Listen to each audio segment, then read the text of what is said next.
happening right now. Former President Jimmy Carter is making his last journey to D.C. Thank you for joining us on WUSA9 I'm Simone D'Alba. The 39th president died on December 29th at 100 years old. For the past 6 days, people in Georgia have been able to pay their respects. The former president's casket lied in repose at the Carter Center in Atlanta over the last 6 days. Earlier today, church hymns played as his casket was carried out of the center for the very last time. Right now, we are awaiting for his remains to arrive at Joint Base Andrews for the next phase of his homecoming services. Wanted to give you a live look at the tarmac here, which you can see they are ready. They are awaiting the former president. After arriving at Andrews, there will be a funeral processional along Pennsylvania Avenue as his casket arrives at the Capitol. The former president's body will then be brought to the Capitol Rotunda, where he will lie in state until Thursday's funeral at the National Cathedral. This is a live look at Constitution and Pennsylvania Avenues, where we will see the procession. Right now, you can see the security really ramped up. We know that people will be coming to view the president, former president, as he lies in state, and we'll be seeing some of those crowds as we check in with our reporters along the processional route. Right now, I did just want to mention here, former President Carter has been lying in repose at the Carter Center in Georgia. Nearly 23,000 individuals visited. They've been paying their respects to the former president as he was laying in repose in Georgia. Those are numbers from the Carter Center. Wanted to show you this video here again. This is video from Georgia as the former president was transported to be put onto Special Air Mission 39. This all took place, this journey. You can see the salute. What a processional this is. How much honor goes into making sure this is done with such care for our former 39th president. At 11 a.m. Eastern Time today, a departure ceremony began from the Carter Presidential Center. You're seeing a lot of video, a lot of dignitaries who came out, the family you can see here. We wanted to go ahead and take you back out to Constitution and Pennsylvania Avenues because our reporter Lionel Donovan has been standing by this morning. Lionel, we know so many people are going to be out coming to pay their respects to Jimmy Carter. How are things looking right now? Well, that's right, Simone, and we've been seeing workers here, both D.C. police along with various law enforcement agencies, making sure that everything is where it needs to be for when Jimmy Carter's remains are actually come down Pennsylvania Ave on their way to the Capitol. And as you can see behind me, like you were saying earlier, security has been pretty tight, but they've been working around the clock, making sure everything is where it's need to be. But we've also had a chance to speak with some who remember how President Carter was, not just as a president, but as a person. One of those people is Robert Walters, who still remembers canvassing neighborhoods in Illinois for President Carter back in 1976. He lives in Jacksonville now, but when he heard that Carter had passed away, he knew that he had to be there. And so he made his way over here. He said that it took hours for him to get here, but he still holds President Carter in high regard, not just for his time in office, but for the smaller moments that they shared. He witnessed that cop going to give me a hard time about taking pictures, and he stopped after he used the bathroom to let me get a picture of him. Okay, he's that kind of man, sir. He's that kind. He's a man. He was a president of the people, and he probably did more after he got out of office than any other president in history. Now, after President Carter makes his way down Pennsylvania Avenue, he'll be lying in state for the public to pay their final respects at 6 p.m. Back to you, Simone. All right, a president of the people. What a poignant comment. Lionel, thank you. I wanted to show you this right now. You are watching. This is Special Air Mission 39 landing at Joint Base Andrews, Maryland. Former President Jimmy Carter's remains are on this plane. You can see it landing as we speak, happening in real time. We are bringing this to you live on our streaming platform here. What you are going to watch is the motorcade depart for the U.S. Navy Memorial. That will take place. Again, so Special Air Mission 39 departed Dobbins Air Reserve in Georgia. That was around 12:45. And so you're seeing them land as we speak. And what you're going to watch next is all of this ceremony that goes into unloading the former president's body, his remains, as he will be then transferred to begin the funeral proceedings that will take place over the next couple of days. You'll see the family depart this plane as well. They are on board Special Air Mission 39. And the motorcade, you're really going to see firsthand what it takes, all the D.C. police involved, all the Secret Service involved, everyone who comes together to make sure that this is a really special, memorable event, as all eyes, the nation's eyes, are here as we prepare to say goodbye to our 39th President of the United States. So they have landed. We have Special Air Mission 39 landing at Joint Base Andrews here in Maryland with former President Jimmy Carter's remains. The motorcade is scheduled to depart at 2:45 p.m. And then just to give you a little feel for what's going to happen next, the motorcade will arrive at the U.S. Navy Memorial, and the former president's remains will then be transferred from a hearse to a horse-drawn carriage, and you will see a very poignant ceremony that will be taking place. I wanted to show you the map here again from Joint Base Andrews to the U.S. Navy Memorial, where then you will see the procession all the way up to the Capitol. And this will be such a poignant moment. That's supposed to take place about an hour and a half from now at 3:30. That motorcade will arrive at the U.S. Navy Memorial, and Carter's remains will be transferred again from that hearse to the horse-drawn carriage, and the ceremony will unfold. And it's so poignant, too, because this procession is really designed to mirror Carter's inaugural parade. That was back on January 20th, 1977, when instead of riding in the presidential limousine, he and his family walked on foot from the U.S. Capitol all the way up to the White House. That was a first. The White House Historical Association noted that this was the first time a president walked the pavement of Pennsylvania Avenue after the inauguration ceremony. And let's see if we can go to some of that video, because I know CBS, our partners there, had that. And it takes you back in time to that moment in 1977. As we just heard from Lionel, he was a president of the people. All right, we're going to take you back out now. This is, again, Joint Base Andrews, where we are awaiting former President Jimmy Carter's remains to be taken from Special Mission 39 and then loaded into a hearse, and then will be transported by motorcade. So that is exactly what we're watching unfold as we speak. By the way, former President Carter will be the latest former president, of course, to lie in state in the U.S. Capitol. The last one, for context, was George H.W. Bush. That was back in 2018. And for more context, just 12 former presidents have had their remains lied in state in the U.S. Capitol rotunda. We know it is such a poignant moment, especially for so many who just want to come pay their respects to the former president. This is their chance to do that. We're going to start to see people line up and down, the streets of D.C. as they begin to make their way into the U.S. Capitol to say goodbye to our former president. Let's go ahead. We'll give you one more look as Special Air Mission 39 is landing. And right now, I wanted to take you to this. In July of 2015, at the age of 90, Jimmy Carter took part in the CBS series called Note to Self. It's here that he wrote a letter to his 12-year-old self, and this letter was written just a month before he revealed to the world that he had melanoma. I'm writing to a 12-year-old Jimmy Carter, although I am now 90. As you now live and work on a farm in South Georgia, and have just reached your highest goal of learning how to plow a field with 2 mules, I hope you will not limit the other ambitions of your life. Your mother, a registered nurse, is ignoring the strict segregation that hurts your playmates and friends, all of whom are African American. Remember, as you grow older, that this racial discrimination is a blight on both white and black people. I know your top ambition is to go to the U.S. Naval Academy and someday serve as a submarine officer. You must always do your best and use this experience to learn about the world we live in and how a strong nation can be a champion of peace.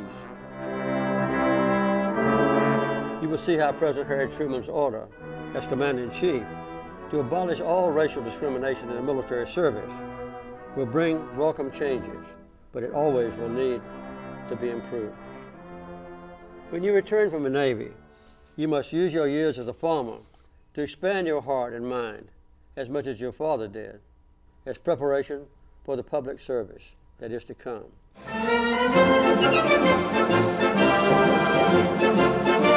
My name is Jimmy Carter, and I'm running for president. In private life and in elective office, I, Jimmy Carter, do solemnly swear. you should remember the advice that you got from your school teacher, Miss Judy Coleman. As my high school teacher, Miss Judy Coleman, used to say, we must accommodate changing times. and still hold to unchanging principles. These principles will best be expressed in our religious faith, but even more clearly and briefly in the Universal Declaration of Human Rights, which will be written after a terrible war. Miss Judy's words will be good advice, no matter how many challenges and disappointments you have to face. 174th day of the Iran crisis has brought a startling and tragic turn of events. It was my decision to attempt the rescue operation. The gasoline problem is worse than ever in many parts of the country. Runaway interest rates are one symptom of the inflation. After every setback, I hope you will re-examine the causes of your failure, reassess your own talents and abilities, and then set even higher goals whenever possible. The cheers and whistles rolled over Jimmy Carter for bringing the two old enemies together. Let history record that deep and ancient antagonism can be settled without bloodshed. In Oslo, Norway today, former President Jimmy Carter accepted the Nobel Peace Prize. One of your greatest sources of happiness will be your wife, Rosalind, and the growing family that will be coming. Stay close to all of them. Bring them together whenever possible, and provide them the same help and support that your own parents gave to you. You will get to know some great people. Some of them will be quite famous, and others will be known just to their own neighbors. Form as close a friendship with them as possible, and learn from their example. You will face challenges and opportunities throughout your life, but don't worry. So many people will want to help you along the way. As we say goodbye to our 39th president, we wanted to take you back out live to the Special Air Mission 39. You can see this is Joint Base Andrews in Maryland, where former President Jimmy Carter's remains have just arrived. You can see the hearse, which is standing by, and you'll begin to see some of the pallbearers, the family, begin to deboard the plane as they begin to make their way onto their procession. And getting a close look, the door has just opened here. This is going to take probably about 30-45 minutes. They are usually pretty stringent with their schedule, but we're looking at a 2:45 motorcade departure for the U.S. Navy Memorial. And that's what we'll be seeing. Again, all very ceremonial as they are handling the former president's remains. I wanted to show you a quick look at the Capitol Rotunda as well. So the funeral procession will begin around 3:45, and they will march up to the U.S. Capitol through Pennsylvania Avenue, turning left onto Constitution Avenue. You can just see the power of this shot that we have of the Capitol Rotunda. Around 4 o'clock, upon arrival at the Capitol, the late president will be carried up the stairs. You'll see the military body bearers, the pallbearers.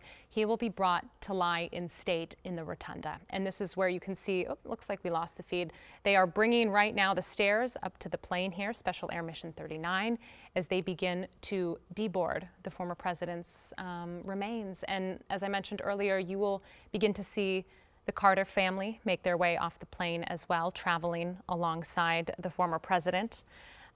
Jimmy Carter, by the way, is the first and only former president to have lived to the age of 100, a notably long age. Carter, of course, was preceded in death. How could we forget? November 2023 by his wife of 77 years, former First Lady Rosalind Carter. Showing you some of these images of the late president. By the way, Carter will be buried next to his late wife, Rosalind Carter, we're told by a willow tree on the property of their family home in Georgia. That will be his final resting place. I did want to take you back to another poignant moment as we prepare for, not the former president's remains to be taken off the plane and then the motorcade to depart for the U.S. Navy Memorial. When the motorcade arrives, Carter's remains will be transferred from a hearse to a horse-drawn carriage. This will be an incredible ceremony, and what you're watching right here is video. So the procession will be designed to mirror Carter's inaugural parade. This is footage from then, January 20th, 1997, when instead of riding in the presidential limousine, as was tradition at the time, Carter and his family walked on foot from the U.S. Capitol to the White House. And he then set the trend from henceforth. This was the new tradition, seeing the presidents walk this route. The White House Historical Association noted, quote, "This was the first time a president walked the pavement of Pennsylvania Avenue after the inauguration ceremony, really demonstrating Carter's desire to make the presidency accessible to all of the citizens." We had just checked in a moment ago with our reporter Lionel Donovan on the ground at Pennsylvania and Constitution Avenue. This video is just incredible to see. But he was speaking with someone who was coming to pay his respects to the former president, and the person was talking about how Jimmy Carter had made him feel in some of his interactions with him, and how he was really a president of and for the people. And I have a feeling as we continue our special coverage throughout the day, you will hear that echoed tremendously throughout some of the descriptions of him. He was the uncelebrity president. So often Carter was remembered as simple and modest in his lifestyle. And of course, when you think of Jimmy Carter, he is synonymous with his philanthropy. On this note of the impact Jimmy Carter had, so many are in reflection of what he meant to them, not only as a president, but as a citizen, and all the work he did after the fact. But one of our very own, our reporter Scott Broom, was actually at Jimmy Carter's inauguration. Take a listen to this. When Jimmy Carter made that inauguration walk down Pennsylvania Avenue in 1977, I was a 15-year-old kid, and I got to see it because my dad had an office in the National Theater building, and we could look down on all the festivities. I didn't really get the gravity of what was going on, but all the adults around me were chattering. They were surprised. We were coming out of an era of political assassinations in the 60s, the tensions after the Vietnam War and Watergate. And you got to remember, there was an attempt on the life of the prior president, Gerald Ford. So what was happening down there was a really big deal at the time. Certainly appreciate that perspective, Scott. Thank you. Let's take you back out live here to Joint Base Andrews in Maryland. You can see the stairs have rolled up to Special Air Mission 39, which just arrived about 10-15 minutes ago or so. And we are beginning to see people gather. We're looking for the pallbearers at this point. We're going to start watching the family deboard the plane. And of course, the former president's remains will be deboarded as well as they begin their motorcade and depart for the U.S. Navy Memorial. So we are standing by bringing you these live images. It has been such a long road for Jimmy Carter, and so many people have been invested in his journey. Especially, we know that he was the longest living U.S. president, right? He was 98 when he opted to enter hospice care.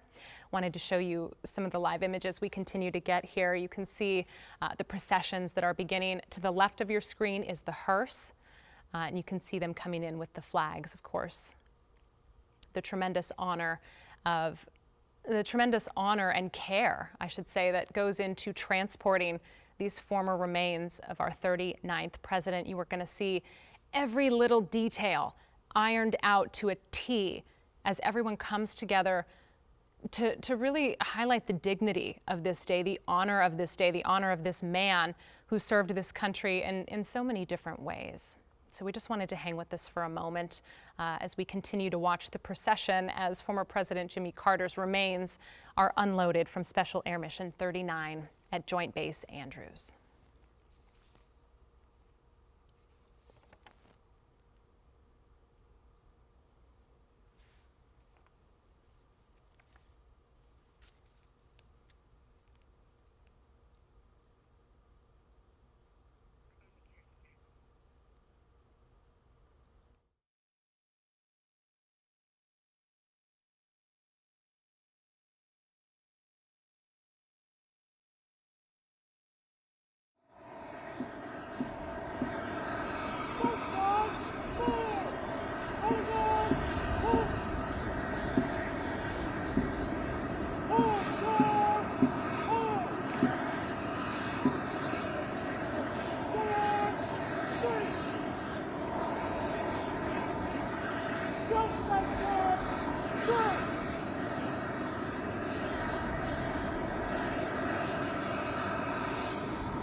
what you're watching happen right here is essentially you're seeing elements that are really symbolic of the reverence for the office itself. Again, there's a lot of procedural circumstance, a lot of ceremony that really goes into this. We're told once the casket is removed from the plane, there will be a military honor guard, as you can see them getting into position here. Carter's family also will be present for the ceremony as the casket is moved from the plane to the motorcade that will then take the body to the U.S. Navy Memorial and then to the U.S. Capitol, where Carter, of course, will lie in state ahead of the funeral on Thursday.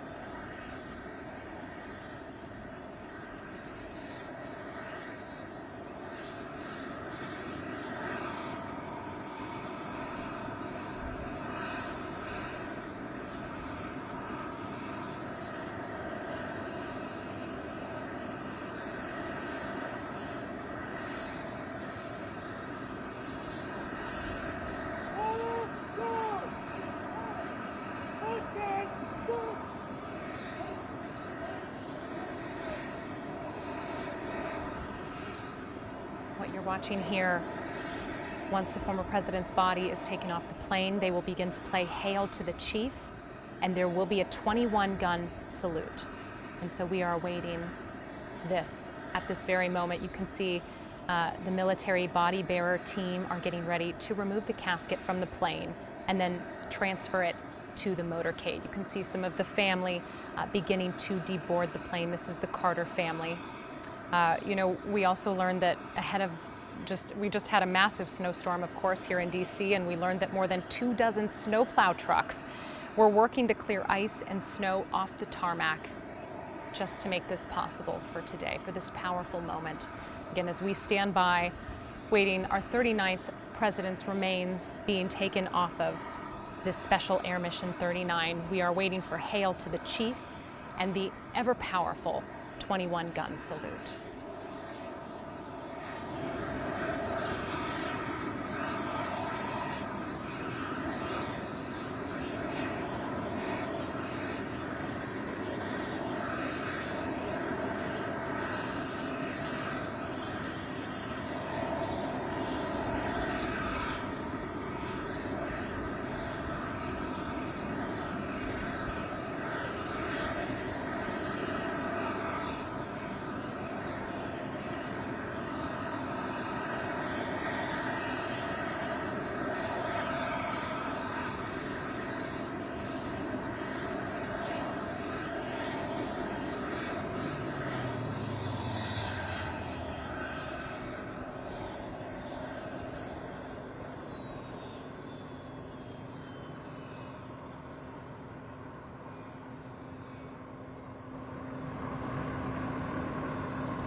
Joining me here in studio, I have American University historian, professor, and director of Nuclear Studies Institute, Peter Kuznick. It is so good to have you. Thank you for joining us. My pleasure. Yes. And you're going to help us offer a little bit of context just as we go throughout this special here on WUSA9. But first, right when you sat down, what came to mind, I said, how do you feel about this moment? What does this strike you as you watch the former president's casket being prepared to be removed from this special air mission? What's kind of going through your mind here? Well, it's a lot of thoughts about Jimmy Carter. Yeah. Jimmy Carter lived a long life. He had a complicated presidency, and he had 42 years of post-presidency, and is not a successful president, but it was the best ex-president that the country's ever had. The only one who might compare at all would be John Quincy Adams, because after he served, he went back and ran for the House and served 17 years in the House, leading the fight against slavery. That's right. So that's pretty heroic too. But Jimmy Carter has achieved incredible things since he's been out of office. His time in office, as we'll be able to discuss, was a little bit more mixed. And then, you know, as again, we're watching Special Air Mission 39, we just saw the family depart. And when you think of the context here, the historical kind of pomp, circumstance, tradition that goes into such a poignant moment like this, they're going to play Hail to the Chief. There's going to be a 21-gun salute. And you talked about Jimmy Carter's impact, not only in his presidency, but most importantly, after his presidency. And do you feel like as we go on today with the funeral proceedings that his post-presidency is really going to be poignant in our coverage and how we remember him? I think there's been a process of sanctification of Jimmy Carter, and that's not based on his presidency, that's based on his post-presidency. But he set an example. What he's known for is honesty, integrity, speaking truth to power. You know, many of the traits that people don't associate with the incoming president are the ones that they extol about Jimmy Carter. There's all these billboards up around the country of Carter, and it says character. And it's interesting because they highlight the letters C-A-R-T-E-R inside the word character. So that image of Jimmy Carter as a man who's known mostly for his character at a time when we have a president who's many people think is deeply flawed because of his character. When you think of that word, the word character, right? I mean, Jimmy Carter served his single term, 1977 to 1981. One term as president, and yet he has made such an impact on what it looks in terms of morality, being that moral compass for the nation. Do you think that's what people are going to remember him most for? Well, I think that after the present really basically sanctification of him, people are going to look a little more critically at some of the things. Because Carter as president not only failed in terms of popularity and approval ratings, but there are a lot of serious blemishes on his record. And as much as he stood for human rights, he also in many instances betrayed human rights. As much as he stood for democracy, he supported a lot of dictators. As much as he stood for peace, he was in many ways pushing policies that were leading toward war. So I think historians are going to look at it one way. The public is going to see him in terms of his character, and so that's going to be the public image. The historical image is going to be a little more complicated. You know, as with all presidents, right? But you did touch on something related to his foreign policy, and we can kind of delve into this as we go. But he did get wrapped up into, you know, some very complicated foreign policy, as we have seen with some of the crises that were on his hands, both domestically and abroad. And I definitely want to dive into some of those as we go. I wanted to take you back out live here as we await former President Jimmy Carter's remains being taken off of the plane and then being loaded into the casket. Again, everyone, this is such a solemn, powerful moment is what I'm taking from this. Is just, I feel like you could hear a pin drop. If you look to the bottom right of your screen, I believe that is the family gathered. You can see military pallbearers preparing to take the former president's remains from the plane. We will be hearing Hail to the Chief. You will be hearing a 21-gun salute. The 21-gun salute is one of those things that it just brings you to your knees every single time, especially in a funeral procession of this magnitude, of this honor. The images we are seeing from Joint Base Andrews are quite powerful. I did want to just talk about, a couple of what we can expect as we go. So we are awaiting the motorcade's departure for the U.S. Navy Memorial. We should see that happening in about 10-15 minutes time. The motorcade will then arrive at the U.S. Navy Memorial, and we will see the former president's remains transferred from a hearse into a horse-drawn carriage, giving you a little look at the map here. And this is really going to be a full circle moment. I want to bring you live look at the route here, Pennsylvania Avenue, where you can see then they will go on to Constitution Ave and make their way to the Capitol. We have both of those images up for you live right now. You can see DC police lining the street as they prepare for the former president's family and for his remains to arrive. We can also see United States flags. Oh, we do have the casket coming. The salute is happening. I'm going to leave you with this for a moment.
You were just watching a ceremony as former President Jimmy Carter's remains were taken off the plane and have now been loaded into the hearse. You can see media standing by, national media, global media, domestic media, documenting this poignant moment as in time as our 39th president's remains leave Joint Base Andrews. The motorcade is heading for the U.S. Navy Memorial, just in the beginning stages here. We were listening to the president's remains as Hail to the Chief played. We heard the very poignant, powerful 21-gun salute, again, as his remains were taken off the plane. His family has gathered. They are also being loaded into a different car to accompany this motorcade. You can see them just beginning to get into formation, but what you're looking at right now is the hearse that has Jimmy Carter's remains within them. From here, from Joint Base Andrews, they will go to the U.S. Navy Memorial. At the Navy Memorial, of course, which Carter authorized back in 1980 after it was approved by Congress, the former president's remains will then be transferred from a hearse to a horse-drawn carriage. And we will see that procession. You can see the map here on your screen. That will go from the U.S. Navy Memorial up Pennsylvania Avenue onto Constitution Avenue and then to the U.S. Capitol. We've been bringing you live images throughout this afternoon, throughout this broadcast, of police that are standing by along Pennsylvania and Constitution Avenue waiting to receive the former president as he lies in state at the U.S. Capitol this afternoon. We understand, here's a live image to your right. You can see, again, the police that are standing by, the flags. We know so many of you are turning out to pay your respect. It will be open to the public, where you can view the former president in the Capitol rotunda. We do know that after he arrives at the Capitol, the former president, a memorial service will be attended by his family, and Vice President Kamala Harris, members of Congress, and other officials will be there as well. Again, a live look inside the Capitol rotunda. As you can see, it is being prepared for the former president's remains to lie in repose. And we are away. Just, it's so powerful to see it from such an aerial sense. Again, in terms of timelines here, we should see the former president arriving at the U.S. Capitol a little after 4 o'clock. We do know that many people are going to be paying their respects. We're going to see members of Congress pay their respects right around 4:30, 4:45 time frame. There again will be a service in the Capitol rotunda. You're going to see the Vice President, members of Congress, the Supreme Court, governors, Mayor of D.C. was invited as well, cabinet members, diplomatic corps, the Joint Chiefs. You're going to see eulogies. Of course, Kamala Harris will be doing one of those as well. You will see a wreath line that will take place during this ceremony. And then, of course, the family will be in attendance. We can only imagine the emotion and the power behind this moment as they say goodbye to a beloved person, Jimmy Carter. He was a father, correct, and a grandfather as well. As we begin to learn more about the man, not just the president, we're learning a lot about his philanthropy and what he'll be remembered for in his post-presidency. Again, you are looking live at the hearse, carrying our former 39th president, Jimmy Carter, as it departs and begins the journey on this funeral procession to the U.S. Navy Memorial. Let's go ahead and take you out live to just near the Capitol. We have our Matt Gregory standing by. Matt, give us a sense of what you're seeing, what you're experiencing just outside the Capitol. I don't want to be, hopefully I'm not being too disappointing, but this is still very early on. Like you were talking about, this the procession leaving Andrews Air Force Base and then headed to the Navy Memorial that's downtown here in D.C. So where people will be lining up later, visitors who want to pay their respects to former President Carter as he's lying in state. But to give you a sense of just kind of how different this is than any other lying in state that we've covered over our time here, this happens to fall between the certification of the U.S. elections, the general election for president, and also the inauguration. So there's increased security around the area. One of the things I've noticed is, given the history in 2021 of what happened here at the Capitol riots, there was already an extra barrier and layer of security around the actual Capitol. So what I've been noticing is I've seen the architect of the Capitol, that branch of the federal government coming through and removing one line of fencing as they get ready to make East Capitol Street, which is where I am. This will be the main entrance point coming through here for folks who want to pay their respects. This is for the general public. Now, Simone was talking earlier about how this is going to go down, and there's going to be, you know, a time after President Carter arrives here at the Capitol by which family will be able to pay their respects as he lies in state in the rotunda. There will also be members of Congress will be going, dignitaries, and then members who are still alive or families of those members of his cabinet who are going to be on hand. So that's all going to be happening beforehand. Around 6 o'clock is when we expect this to become open to the public. Now, one of the things that Capitol Police have warned about is that a lot of the waiting to go into the Capitol will be out here in the street. I can tell you right now, the sun is up, but it is still quite cold. You can feel a stiff breeze coming in of a chilly weather. I'm pretty well bundled up right now, but for folks who are planning to come down here, it's going to be a cold night as they wait to pay their respects to President Carter. Now, in our time here, you know, we've covered quite a few of these lying in states, and in just my time here, I've at least seen President George H.W. Bush lying in state, and I've also seen Senator John McCain as those processions were done, you know, before COVID. Things have changed a little bit after COVID, but what generally tends to happen is folks will line up out here, and they'll go in one by one as they have to still go through the security barriers. So we would expect to see people closer to 5 o'clock lining up here, people closer to around 6 o'clock also. Sort of that's when it'll be open to the public until about midnight tonight. But again, because of where this kind of falls within the certification of the election and with the inauguration coming up, increased security is here. Because we're in January, it is quite cold. So that was one of the things that we're told by Capitol Police folks should be looking out for, to dress warmly tonight and bundle up when they want to pay their respects to President Carter. That's what it looks like out here on East Capitol Street on our way into the Capitol, and of course we'll continue to bring you updates as we see folks lining up if they do, but for right now it looks like the security perimeter has to be brought down a bit before folks can be able to get in line. That's what I'm seeing out here at the Capitol. Back to you. Matt Gregory, thank you. Really appreciate that perspective that you offered for us. Also, Matt just noted how cold it is out there as people begin to, you know, arrive at the Capitol to pay their respects. But first I wanted to give you a quick look out here. This is the motorcade with former President Jimmy Carter's remains.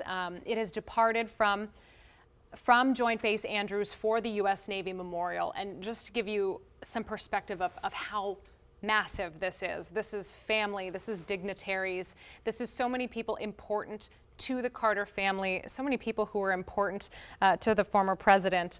I did want to go ahead and bring in Peter Kuznick. You're joining me here today as we kind of talk about the life, the legacy of Jimmy Carter. And I wanted to talk a little bit about, you know, how this man became president, because his path, his journey is part of his most interesting attributes. It's a remarkable story because he was a very unlikely person to become president. We could start back. He's from this small town of 200 people, Plains, Georgia. He went to the Naval Academy in Annapolis, graduated from there, was going to make a career in the Navy, but his father died in 1953, and he went back to Plains to run the family farm. Now, he was not some kind of small farmer. He was a very modern, high-tech, efficient approach to farming. Sure. And initially, 6 months after he got there, the Brown versus Board of Education decision comes down. But he kept his head down. He didn't really talk about it. He later develops a reputation as being a staunch supporter of civil rights, but that was not his early career. Then he gets involved in politics after a while. He gets elected to the state senate, decides he wants to run for governor. The first time he comes in third in the Democratic primary. He runs again and he wins, but one of the people he defeated, a former governor, got 90% of the black vote. Jimmy Carter actually got the endorsement of George Wallace, the notorious racist. So Carter was not initially a stalwart civil rights supporter. I'm going to interrupt you real quick as we watch this motorcade wind their way from Maryland, Joint Base Andrews in Maryland, all the way to the U.S. Navy Memorial. And you can see people lining the route. These roads are closed. You can see the roads are snow-packed. They have been cleared off specifically for this procession. And you can see people lining the route. We just saw people with their phones out, taking pictures of this powerful moment because, you know, Peter, something you and I have talked about is just that he was a president of the people. And that was something that Jimmy Carter really made a cornerstone of his, not only his presidency, but his post-presidency. And so as we see people along this route, we're going to continue to hear these stories of what the 39th president has meant to this nation, to individuals. And we have this really powerful view here. You're looking directly at the hearse, carrying former President Jimmy Carter. Behind him are buses that include family members of the Carters, dignitaries, as we've touched on, and we are anticipating them to arrive at the U.S. Navy Memorial right around 3:30, give or take, and then we will continue to watch the funeral proceedings up Constitution, up Pennsylvania Avenue, and to the Capitol from there. I did want to kind of circle back on one thing you mentioned, and I didn't want this to get lost. Carter was a peanut farmer. Yeah. And as part of his past, as part of his history, as part of someone who maybe wasn't your typical shoe-in for becoming president of the United States, is that he might not have been the typical choice. No, Safe he to was say. not the typical choice, but he represented the New South. And there was a breed of progressive governors and politicians in the New South. And so Carter gets elected governor in 1970 and then immediately embraces civil rights, becomes much more progressive than he had been as a campaigner or before he was running for office. And he seems to represent something new and something different, something better. In 1972, he comes on the national stage for the first time. Well, he's at the Democratic Convention, and he nominates Henry Scoop Jackson for president. Now, Jackson was a super hawk. He was known as the senator from Boeing, but at least that got Carter some national attention. And then he got selected by David Rockefeller and Zbigniew Brzezinski to join the Trilateral Commission, which Rockefeller and Brzezinski had started the year before at a meeting of the Bilderberger Society in '72. And the idea was they were going to bolster global capitalism. And they called it Trilateral. There were going to be 60 members in the United States, 60 members in Europe, and 60 members in Japan. And so they were going to rebuild the global economy. And they were, unlike some of the super hawks in the Committee on the Present Danger, they were going to be more moderate, except for Brzezinski, who was the executive director of the Trilateral Commission. And Brzezinski had really come up with this idea in a book that he wrote in 1970. And then they choose Jimmy Carter. There were only two governors. And they said, this guy is the up-and-coming face of the New South. And so they chose him for the Trilateral Commission. But he was still not well known. And in 1973, he went on the show, What's My Line? Where you go in there and you sign your name, you sign in. Sure. And none of the experts on the panel could identify who he was or what he did for a living. So he was not known. In fact, and even when he ran very much as an outsider. Hendrik Hertzberg, who was one of his speechwriters, said that Carter's election was as close as the American people have ever come to picking someone out of the phone book to be president. So he was not really an insider, and he ran as an outsider with a lot of Georgia supporters. Fascinating. Just to hear some of the depth of background when you kind of validate that he wasn't the typical choice, and to hear some of the path. I wanted to just quickly mention that we do have a shot of the U.S. Navy Memorial up here as the presidential motorcade makes its way with the former president's remains, the family behind him following closely. Again, we are anticipating a 3:30 arrival here roughly, and from this motorcade, former President Carter's remains will be transferred from a hearse to then a horse-drawn carriage, and a ceremony will then take place as the former president's remains make his way up to the U.S. Capitol, Rotunda, where he will lie in state. I did want to touch on something that you had mentioned, and we can kind of dive into this a little bit, but again, quickly to the right, you're seeing the aerial shot of former President Jimmy Carter's motorcade procession. This is Sky 9, the view as we wind our way to the U.S. Navy Memorial. from Joint Base Andrews, really just to give you a size perspective here on the size of this motorcade. We were talking about just how many people Jimmy Carter was important to. Of course, these are the family members, the dignitaries in close procession, flanking him on each side, and the hearse is leading the way. You know, something that stands out about Jimmy Carter, so many things, but his judicial appointments were some of the most racially and gender diverse, especially at the time when you think of that, and it came up in conversation, but one of the judges he appointed to the Supreme Court, Ruth Bader Ginsburg, who he nominated back in 1980 to the U.S. Court of Appeals, for the District of Columbia Circuit Court. And you know, did you have a sense when you studied Jimmy Carter that he had this trend of just wanting to break the mold, do things differently? What was your sense on that? He was in many ways very enlightened. When he ran for president in '76, he had the support of Coretta Scott King, Martin Luther King's oldest son, the support of Andrew Young. So there was a very progressive side to him, and that side wanted to have a cabinet that looked more like the American people. So when it came to gender issues, when it came to racial issues, he was very much of a progressive. And so I think that his judicial appointments reflected that. Well, and to that point, you know, you say have a cabinet, judicial appointments that reflect the American people. Love these pictures, by the way, of Jimmy Carter and his presidency that we're sharing here.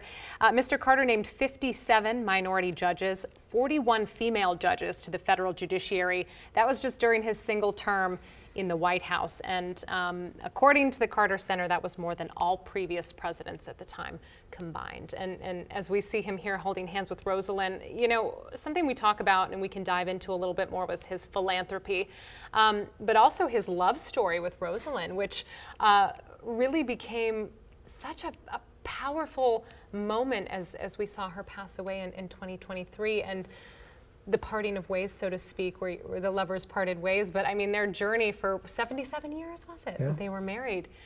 And again, these photos were showing of Jimmy Carter. I wanted to kind of circle back in here. And when you think of him as a man, as a president, what stands out to you? What would you want people to know most about Jimmy Carter? His character, his integrity, his honesty. He came to office at a very difficult time. You know, this was in the aftermath of Watergate, the Vietnam War, the assassinations that were occurring, a lot of social unrest, and he tried to change the way Washington acted. He immediately criticized the Vietnam War.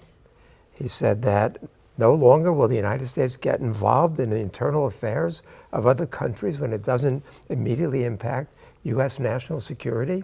He said, I'm not going to be guilty of the lies and deceptions of many of my predecessors when it comes to Vietnam or other issues. I mean, so, you know, the first day in office, first full day in office, he pardons the draft dodgers and the people who had evaded the draft, or some of the ones who left the country because of Vietnam.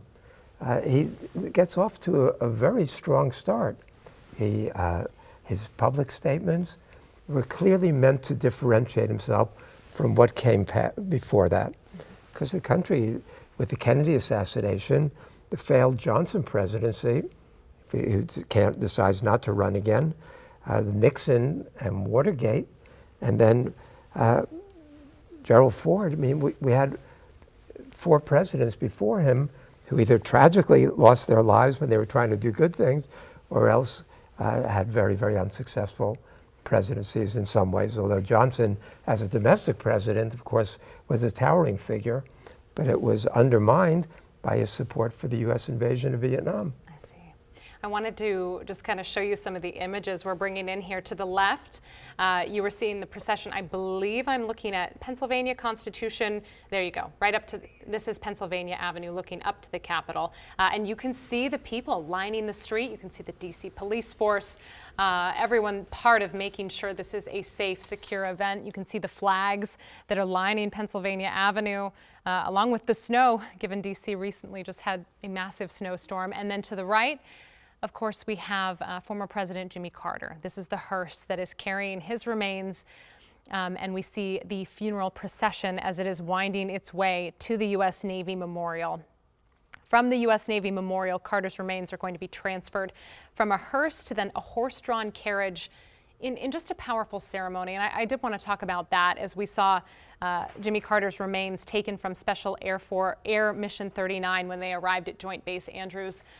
The power in the moment of the 21-gun salute, it was silent as they played Hail to the Chief, as we saw the ceremony that took place for honoring this former president, as his casket was taken to the motorcade, again, to be taken to the U.S. Navy Memorial.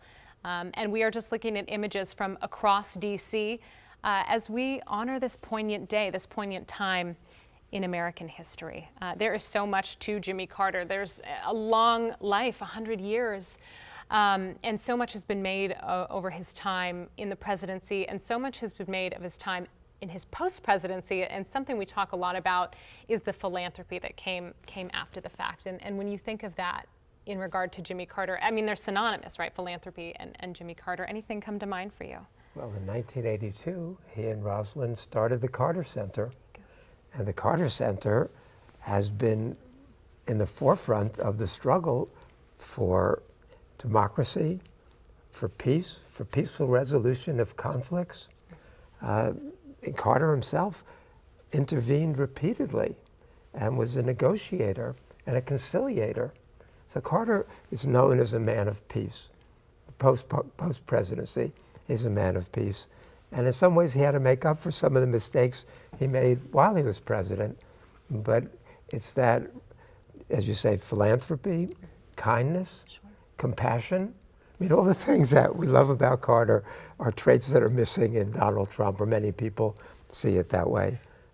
So in that way, given the moment we are in history, his example is even more poignant than it would be at a different time in history. So this is coming right at the right time. I think to your absolute point, something that comes to mind was, both his and his wife's involvement in Habitat for Humanity. They were so dedicated for over 35 years to that cause. And I think specifically back in July of 1992, Jimmy, Rosalind, and Habitat for Humanity came to D.C. and they built several homes out on Benning Road Southeast. They had the help of the families who would then live in those homes. And we heard from some of those families.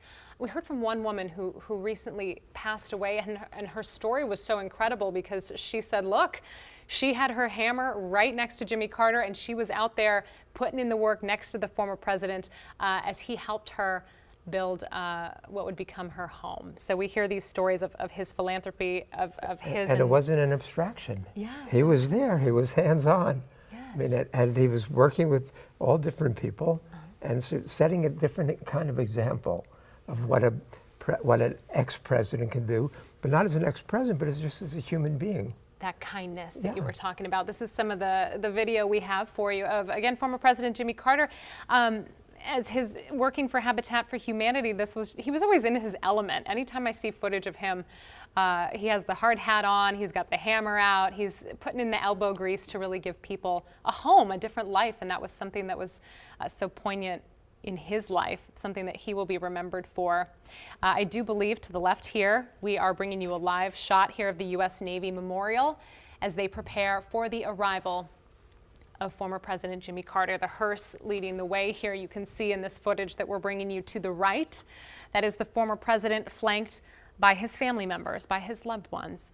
And again, looking out at the circumstance, the ceremony, the pomp, the tradition that goes into everything is planned out to the very last detail with something of this magnitude. The burial of a former president, the multiple-day procession. We've seen him in Georgia. He has now traveled here to Joint Base Andrews, where he is making his way to the U.S. Navy Memorial, and from there he will be placed into a horse-drawn carriage and a ceremony. You can see the bottom left of your screen here, being prepared for Jimmy Carter's casket. I do believe making its way to the U.S. Navy Memorial, where again the motorcade Jimmy Carter's remains will be transferred to this horse-drawn carriage.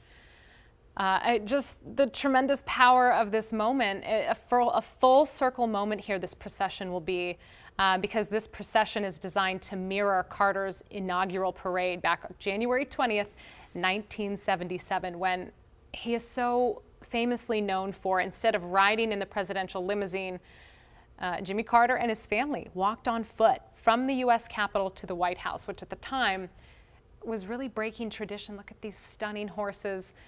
Everyone coming together to make this all happen today. We're told the motorcade right now is on 295. It is en route here shortly to the U.S. Navy Memorial. We are sticking with it every step of the way to bring you this coverage of our former 39th president. The details, just as the camera zooms in, you really just see the beauty of this moment as we remember someone who gave so much to our nation, a big piece of our nation's history, and as we all come together to say goodbye in this moment. And I did want to mention again, this procession will be so powerful as Jimmy Carter's casket is placed onto this horse-drawn carriage, because the White House Historical Association noted that this was the first time back in the day, back in 1977, that the president walked the pavement of Pennsylvania Avenue after the inauguration ceremony, which at the time just really demonstrated Carter's desire to make the presidency accessible to all citizens, accessible, make us feel like all of us could be part of it. So again, the U.S. Navy Memorial to your left, the motorcade there to your right, you can see again just how calm everything is. Everything has been cleared out. The roads are clear. There is no traffic. They are closed at this point in time along this processional route, this funeral route, as we escort the former president's remains to the U.S. Navy Memorial. Just as you know, as you think back, you're a historian as well, and in the scope of your career, I mean, anytime you lay to rest a former president, it's always a moment for the nation. Anything that you would speak to or share on an emotional front on that note? What's going through your mind?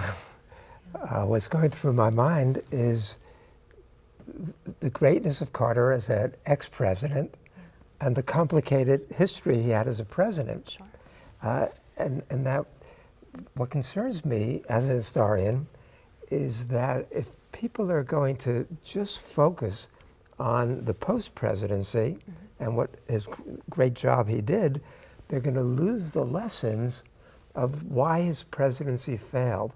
And if we don't learn from history, we're going to repeat it.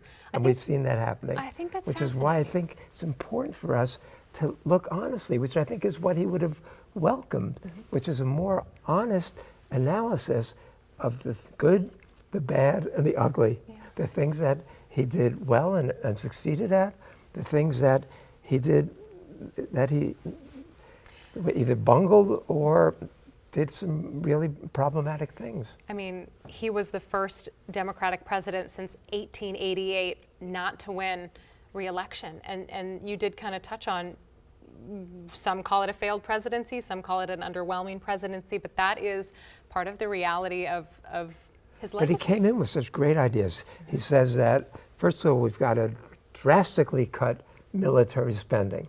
He said not only in the United States, but around the world. He said we need to abolish nuclear weapons. I mean, initially that was his vision. We would abolish nuclear weapons. And we were very pro-civil rights from the very beginning and pro-women's rights. And, you know, he was an enlightened president from the very beginning, but he was up against very dark forces. And some of them were his own producing. He was the one who appointed some very good people to the cabinet from the beginning, but he also appointed some very questionable people. And there was a struggle over his soul. He came in and he appointed 26 members of the Trilateral Commission to his administration, including some of the top people there.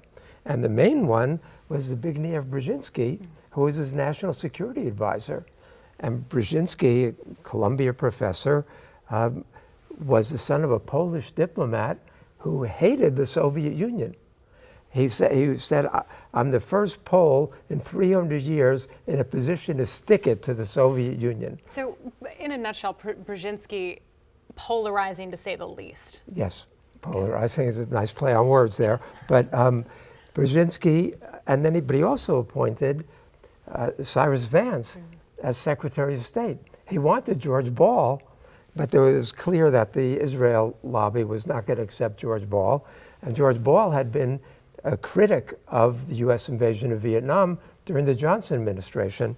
So, but he got Cyrus Vance, who was a very decent, reasonable, forward-thinking Secretary of State, who didn't want to turn everything into a fight with the Soviet Union. And he also, Andrew Young as the UN ambassador, Pat Darian in charge of human rights. So we had Paul Warnke as our arms control negotiator. So there were some people like Brzezinski who represented a real Cold War, staunch, hardline, unreconstructed Cold Warrior, and then there were others who opposed that. And there was a struggle over Carter's soul. But if you read Brzezinski's memoirs, he tells how he won out. He said, from the first day, I insisted on giving the president's daily briefings by myself with nobody else present. Said the CIA complained, but I told them no, they can't be present when I do it. Previously, the CIA had always given the president's daily briefs. And then, so between that and then the other memos and 4 or 5 meetings a day with Carter, he said, after a few months, I heard my words coming out of Carter's mouth. But he was using my phrases. I had won basically his thinking. And so the Carter who comes in, who's going to be so progressive and so anti-war, it turns out to be the last 2 years of his presidency a different Carter. And that's the Brzezinski presidency. And Brzezinski took credit for it. And Carter, in his interview with the Miller Center at UVA, says the same thing. He says that Brzezinski was my teacher, and I fell in line with a lot of his thinking. But from my perspective, that wasn't a good thing. Right. Well, to your point, so he came into the presidency as someone who was kind of full of wide-eyed wonder, and he encountered all of these institutional politicians, so to speak, who were really wrapped in different world and different agendas of their own. You know, that's, I think, the lesson we need to learn. Eisenhower called it the military-industrial complex. Ben Rhodes in the Obama administration called it the blob, but it's this bipartisan foreign policy establishment that thinks first in terms of military solutions. And now you look at the situation now, diplomacy under the Biden administration has become a dirty word. And so, you know, but that was, the early Carter understood that. But that was not Brzezinski's view. Gotcha. And then the later Carter, you know, this what made him so great as an ex-president, again, went back to that vision. I can tell you a good story in a minute. Okay, deal. I wanted to take you back out to kind of explain what we're seeing, both sides of the screen here. To the right is our former president's hearse carrying his remains. To our left, he is making his way, this motorcade is making its way to the U.S. Navy Memorial. And on the left is the carriage, the horse-drawn carriage, which will take the former president's remains up to the U.S. Capitol Rotunda, where he will lie in state. That is going to be such a poignant moment that we are standing by waiting for. But as you watch to the right, you are seeing the roads completely shut down. They are cleared for this motorcade. Behind him he's flanked by, again, an entire motorcade filled with his family, people who loved him, dignitaries. You can see the streets lined with D.C. police, making sure this is a safe, secure event. This has been miles, I would add, that these roadways have been shut down to allow for this safe passage. Again, bringing you images here from the U.S. Navy Memorial as they are standing by for this motorcade's arrival. There's a tremendous amount of events happening over the next couple of days as former President Jimmy Carter lies in state at the U.S. Capitol. That will take place later this afternoon, along with a memorial service attended by Carter's family. Vice President Kamala Harris will see members of Congress, other officials as well. We can see the motorcade making its way down Pennsylvania. It's about 10 minutes early, too, I would add, which is notable, to say the least. We're getting multiple vantages here, and we're just going to kind of hang with this. We're going to stick with this moment. What you're going to watch here is the motorcade. Again, you'll really get a scope for just how big it is. But they are going to move the hearse into place, and then the pallbearers, the military pallbearers, will flank each side of the casket, and they will then load it onto this, which is the horse-drawn carriage, which you will then see escorted to the U.S. Capitol. All right, bringing you more live images. Again, this is outside of the U.S. Navy Memorial. Carter's casket will be placed in the rotunda. We're estimating about 4:30, so about an hour from now, maybe a little bit earlier at this rate. Again, that service will take place, and then it will be opened up to the public viewing. We know that people are already starting to line up. 7 o'clock is when those doors will open to the public tonight. And then the former president will lie in state through Thursday morning, when then there will be a service for him at the Washington National Cathedral. We know he will be escorted from the Capitol to the National Cathedral for that private ceremony. All right, we are bringing you these live images, both aerial images and from the ground. We have our WUSA9 team in place all along this route. They have been there throughout the day. We know so many of you have been braving the cold temperatures outside as you begin to make your way out to the Capitol to pay your respects to our 39th president. The beauty is really in the details of this moment. You can see everything has been planned to a T. Everything has been thought out, from motorcades to the planes to everyone standing by. Nobody moving a muscle. It is silent.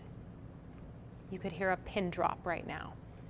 As we await, you can see the hearse to the right side of your screen with former President Jimmy Carter's remains within that hearse, and the U.S. Navy Memorial there to your left. There will be a ceremony, I understand, a small one, as his remains are transferred to the horse-drawn carriage. You can see there, as we just begin to zoom out, you can kind of get a feel and a scope for the power of this picture that's coming into clearer focus. And I have mentioned this a couple times, but I just wanted to underscore the full circle poignant moment that this will be for Jimmy Carter, as it was so notable for him as a president when on his inauguration back January 20th, 1977, when instead of riding in the presidential limousine, he and his family walked on foot from the U.S. Capitol to the White House. We're playing that video from down at the bottom of the left side of your screen. This is from his inauguration. The White House Historical Association noted this was the first time a president had walked the pavement of Pennsylvania Avenue after the inauguration ceremony, which demonstrated Carter's desire to make the presidency accessible to all citizens. And then we're going to see this full circle moment of then his casket, the juxtaposition here of the footage from his inauguration to the horse-drawn carriage, the American flag, everyone, the service members standing by waiting to receive the former president's casket to carry him up to the Capitol Rotunda. It is emotional, it is powerful, and this is a moment in American history that we all get to be a part of and participate in and observe. And again, you can really feel the silence. We're going to try to bring you some of the audio. Here we go. I'm going to let you listen.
We are standing by as we are awaiting the former President Jimmy Carter. He is to your right there on the screen. His hearse has just arrived at the U.S. Navy Memorial, and we are waiting for his remains to be transferred to a horse-drawn carriage, where he will then be transferred up to the Capitol, where he will lie in state at the rotunda. Again, we're expecting that to happen around 4:30. We also think he may be unloaded from the hearse around 3:30, as we are just a bit ahead of schedule. And so we are just standing by. We're watching as things unfold, kind of taking in the sights from around Washington, D.C., here in our nation's capital.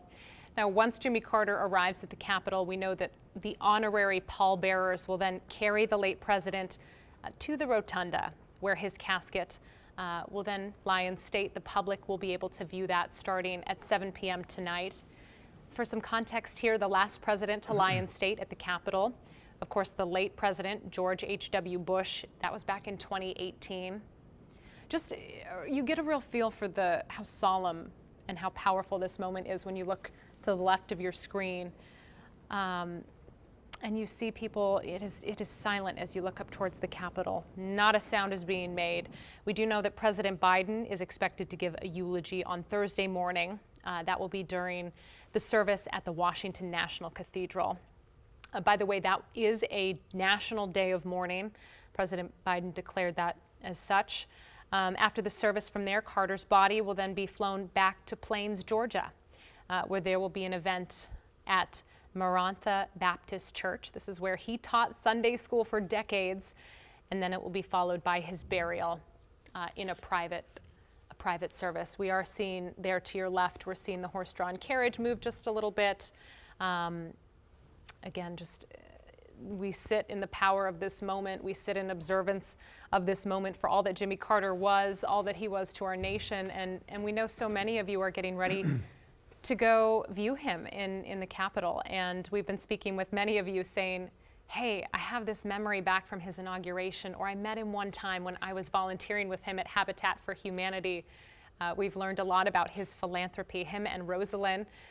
Of course, Jimmy and Rosalind Carter, that in and of itself is something we've been talking about quite a bit today. Their love story, the two married 77 years, which is the longest presidential marriage in U.S. history. And when you think of the context, too, their love story really grew back in World War II. And it survived I guess what you could call the searing scrutiny, the depth of political life, especially at the presidential level.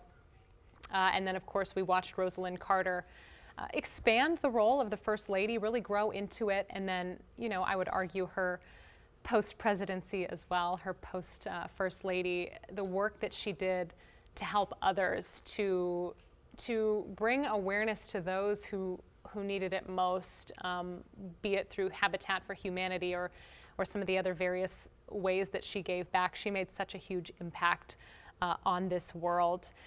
I did want to talk a little bit about, too, some more context with Jimmy Carter. Only 12 former presidents have had their remains lied in state in the U.S. Capitol Rotunda. We're seeing some movement here at the bottom left of your screen. You're hearing the Coast Guard.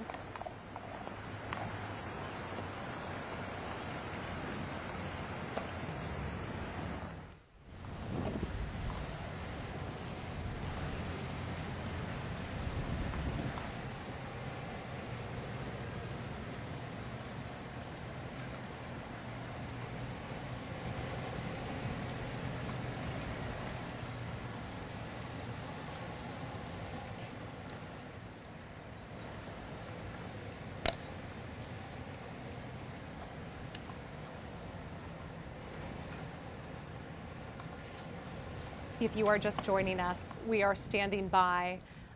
You are seeing to the right of your screen former President Jimmy Carter, our 39th president, in the hearse at this moment. His remains are there. And then to the left side of your screen, you are looking at the back end of the horse-drawn carriage that will escort his remains up Pennsylvania, up Constitution to the U.S. Capitol.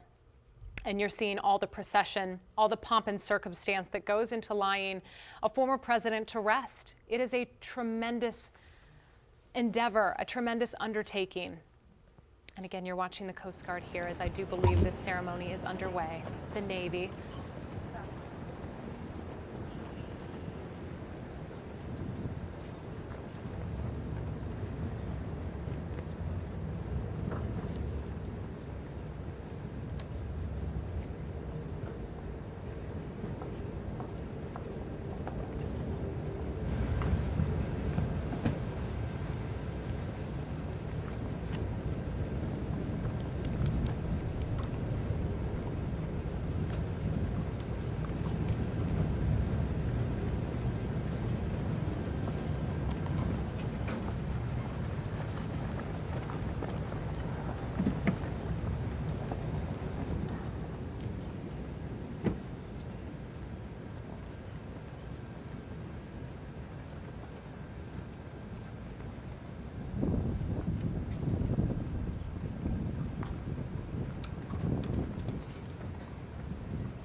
Marks on. There's hope.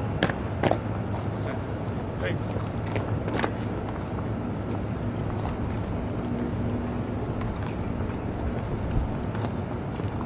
Lock on. North. Hope.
Ready? Go.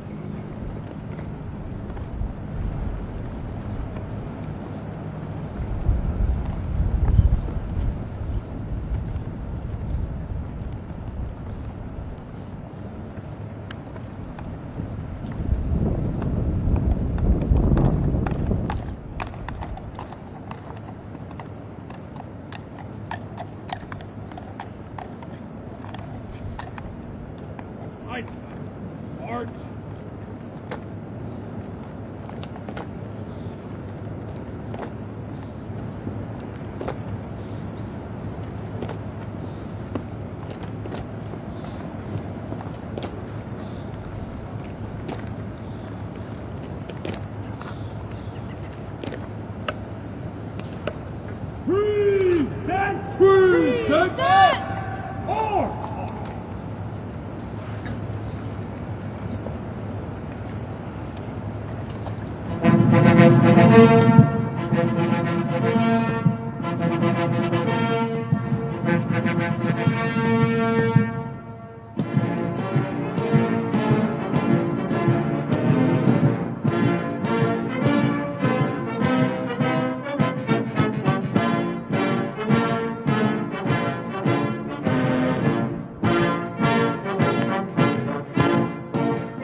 Ready.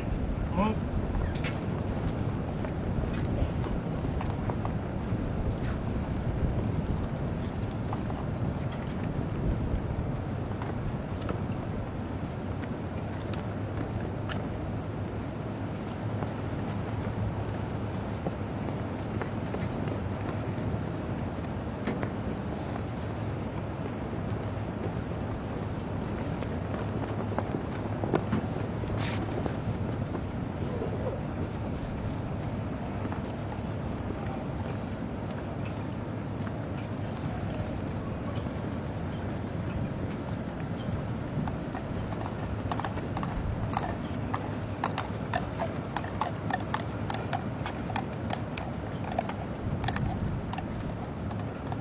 Ready. Down. Ready. Step.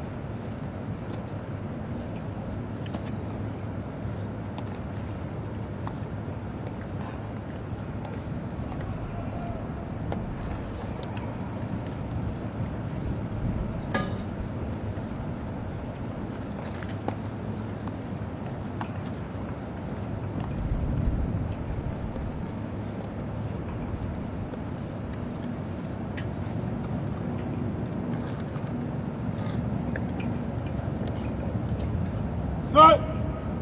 Ready. Pace. Walk on. Left about. Forward.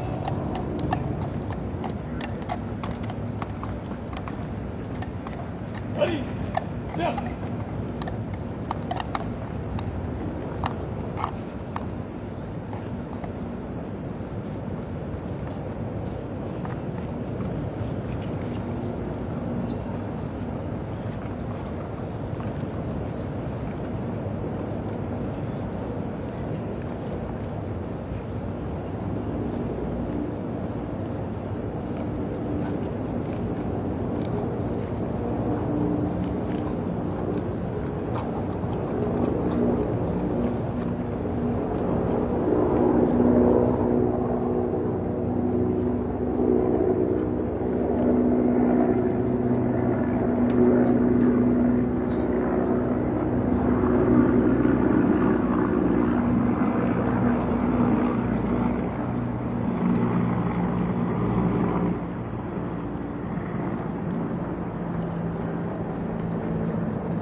So we are watching as this ceremony continues to unfold.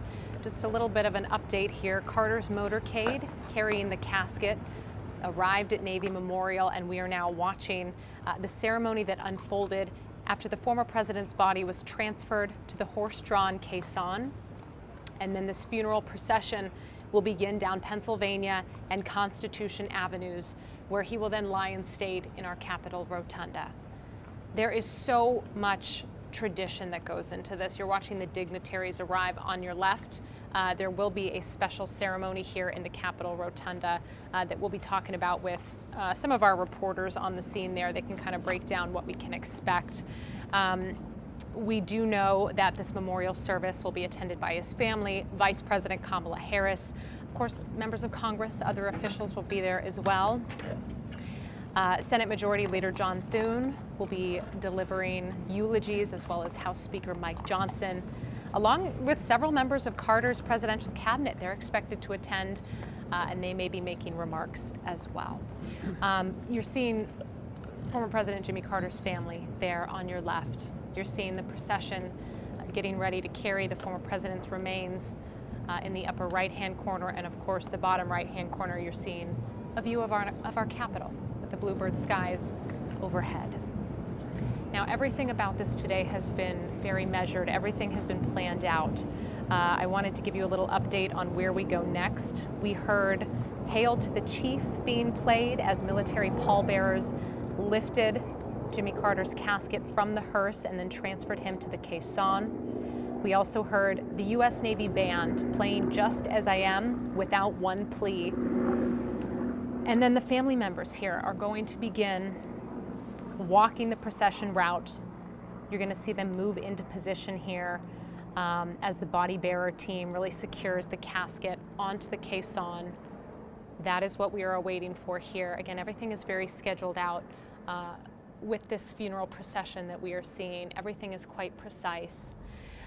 We do expect right around 4:10 is the ballpark time frame for the late president to be carried up the stairs by the military body bearers and then into the Capitol rotunda. Once they have that caisson secure, which I do believe it is at this point in time, we're just waiting for the go-ahead to move the former president, but the Special Honor Guard, you're going to watch them return to their vehicles, and the clergy, the national presidential color teams that are all out here alongside the former president, they're going to move into position behind the family, behind the Carter family.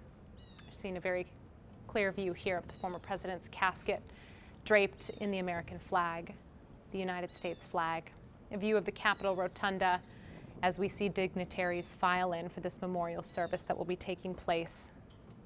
We do know that members of the public have begun lining the streets, Pennsylvania, Constitution Avenues, as they wait to pay their respects to our former President Jimmy Carter. Again, you could just hear a pin drop. It looks like there might be a little bit of movement there. We see the cars starting to move just a tiny bit. Unclear what they're waiting for, but we do know again that everything is very much by the book and measured, planned out. It's militant. It is by design for the commander, former commander-in-chief, of course. Ready, go, stop.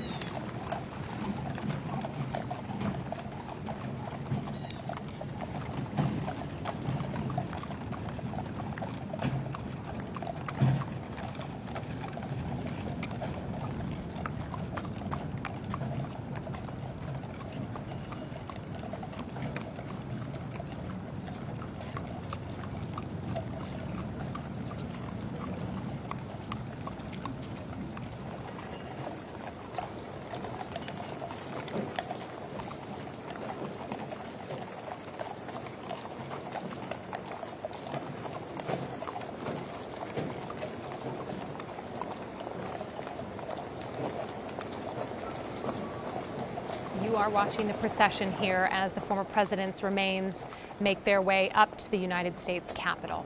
Of course, part of Jimmy Carter's legacy lies in Annapolis. He graduated from the United States Naval Academy And our Jess Arnold spoke with those who knew him best at the Academy. Yearbook pages full of alumni who etched their way into the country's history. Miller, McKinney, Flanagan. And former President Jimmy Carter. There were a number of people who were very close friends with Jimmy Carter. A lot of them worked on his administration, and so a very cohesive class. Eileen Marusic serves as secretary for the class of 47, collecting and documenting the stories of the men she calls her 47 heart. She took over after her father, Larry Marusic, who also graduated then, passed away. The best part about taking this was that I was able to channel my dad because they lived the same military experience he lived.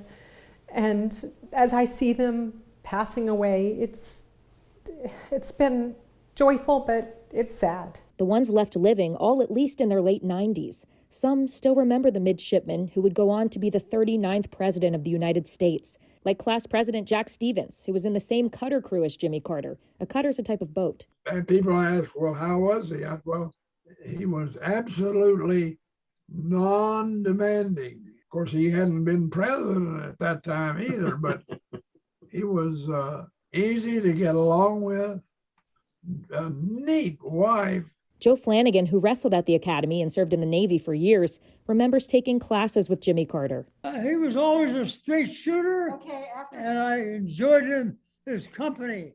A lot smarter than I was in math and the sciences, but I was way ahead of him in English and literature. He also worked on Carter's presidential campaign, as did Bob McKinney, who didn't get to know the future president and his wife Rosalind until after graduation. Jimmy Carter asked him to serve as chairman of the Federal Home Loan Bank Board when he was elected president. They're wonderful people. McKinney and his wife even traveled with the Carters to China. He wore the hell out of you. He was a very active guy. He swam every morning, so that's what kept him healthy. And he gave 3 talks a day while he was over there. And he wore me out just following him around. From sea to presidency, Academy alums have long been Carter's crewmates. I feel like it's been an honor to know these men. An honor to share these pages with each other and Jimmy Carter. Jess Arnold, WUSA9. You're watching a very poignant moment. I wanted to bring you back to this footage on the left. That is Jimmy Carter's inaugural walk, his inauguration, juxtaposed with the image to your right, which of course is Jimmy Carter's casket being taken up to the U.S. Capitol.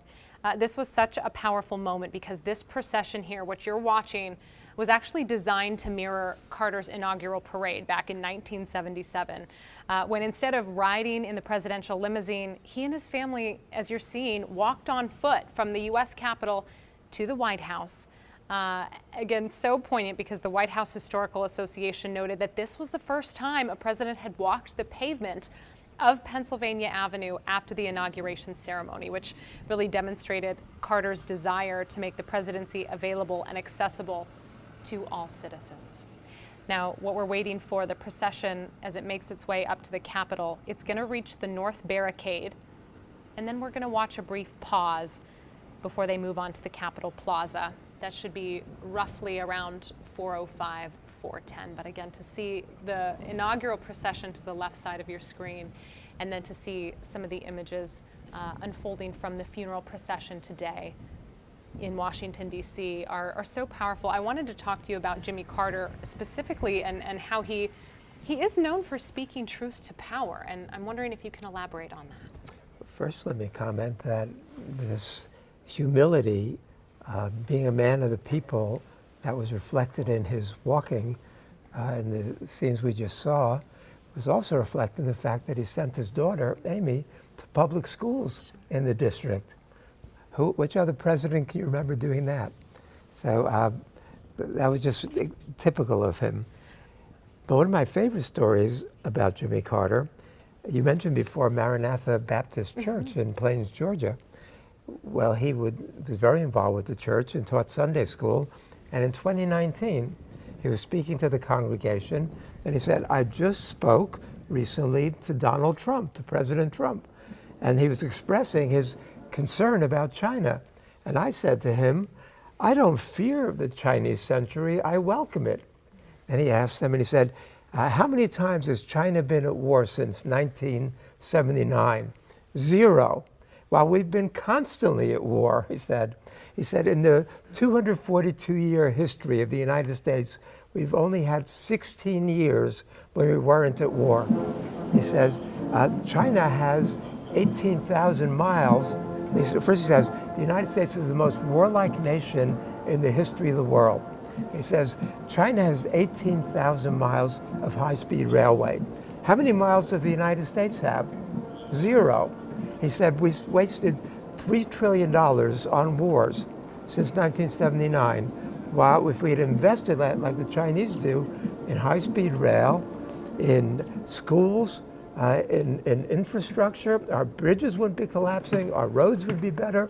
So, but instead we squandered on our military. The actual number, according to the cost of war project at Brown University, is $8 trillion. And that's our wars since 2001, since 9/11. So, but that was Carter. He would say those kind of things. No other former president would be so honest and forthright in his critique of U.S. militarism. But that's what made Carter, as a post-president, so special. Also interesting, too, when you tie that into him winning the Nobel Peace Prize and his larger vision. I just got back from the Nobel Peace ceremonies in Oslo. I'm wearing the Hidankyo button. I was part of the delegation because I nominated them for the Nobel Peace Prize. But Carter won it and deserved it.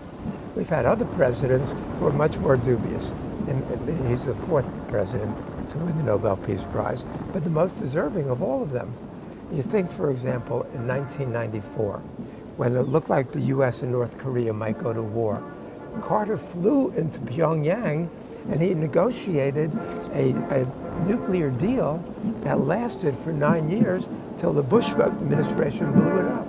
But they produced no plutonium from 1994 to 2003. And not only that, the United States had promised North Korea energy and light water reactors. But Newt Gingrich just got in control of the Congress shortly after they made the deal, and Newt Gingrich blocked Congress from giving the aid that was promised to North Korea. Still, they abided by the agreement, North Korea.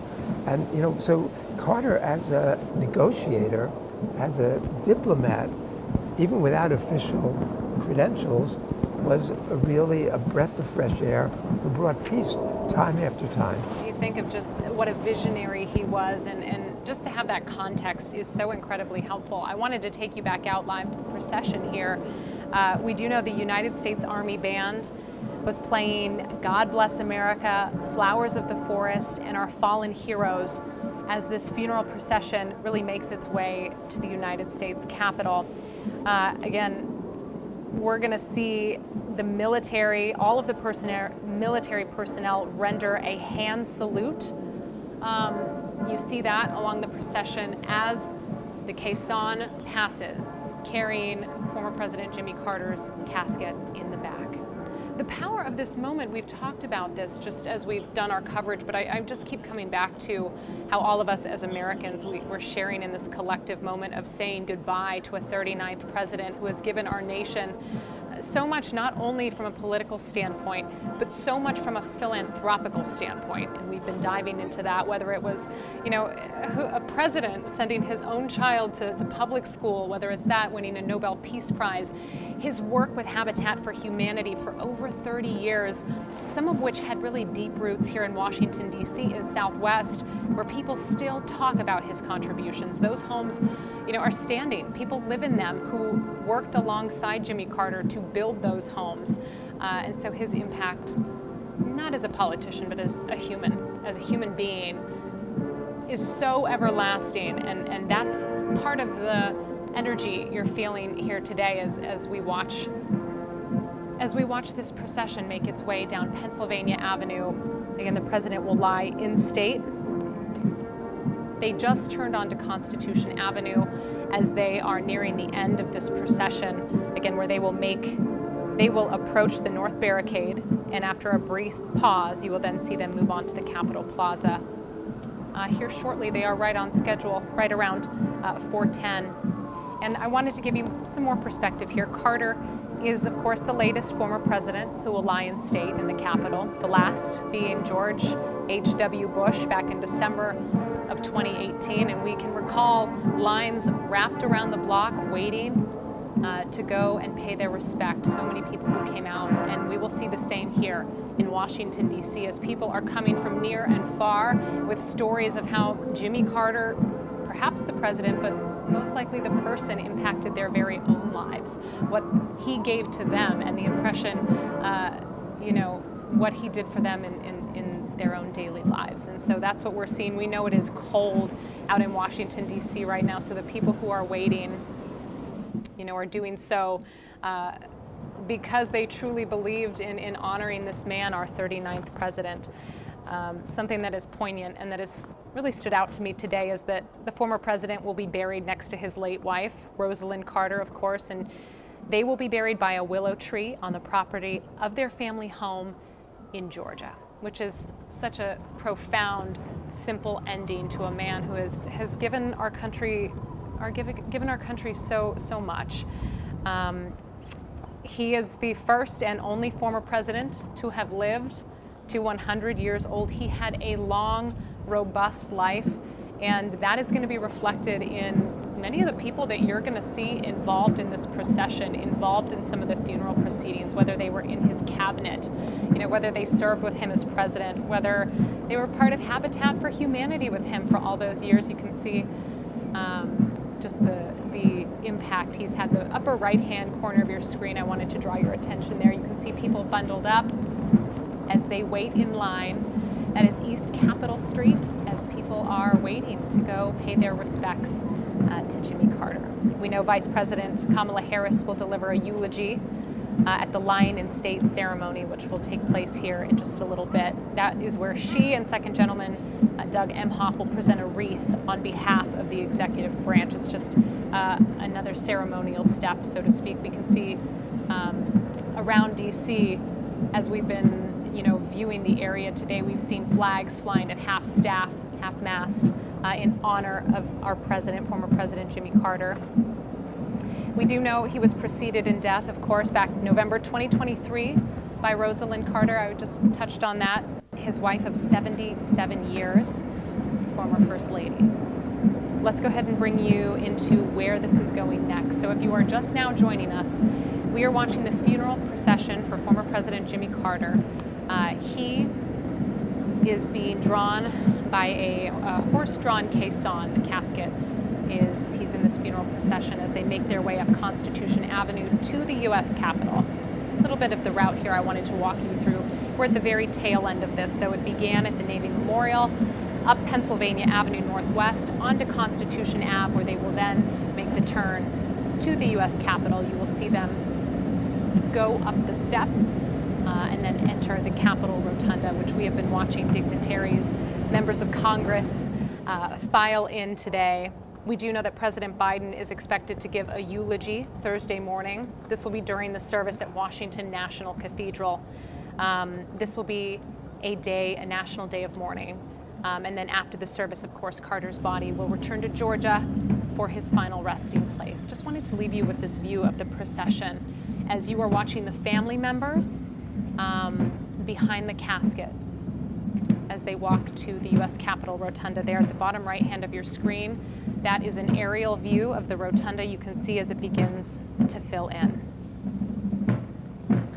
As the president arrives at the Capitol, you are going to watch the military body bearers carry the casket into the rotunda, where again then members of Congress are going to be paying their respects. That is the service I had mentioned. That will begin right around 4:30, so we're approaching that time frame. But upper right-hand corner of your screen there, you're seeing more of an eye-level view there of the Capitol Rotunda. This whole route is silent. All day we've been seeing this from the moment the former president arrived at Joint Base Andrews to the moment he was transferred to Navy Memorial. All along the procession route, we saw roads had been cleared out. People were lining the roadways for a majority of the way. They had their phones out. Everyone was just here to observe, to pay their respects to our 39th president.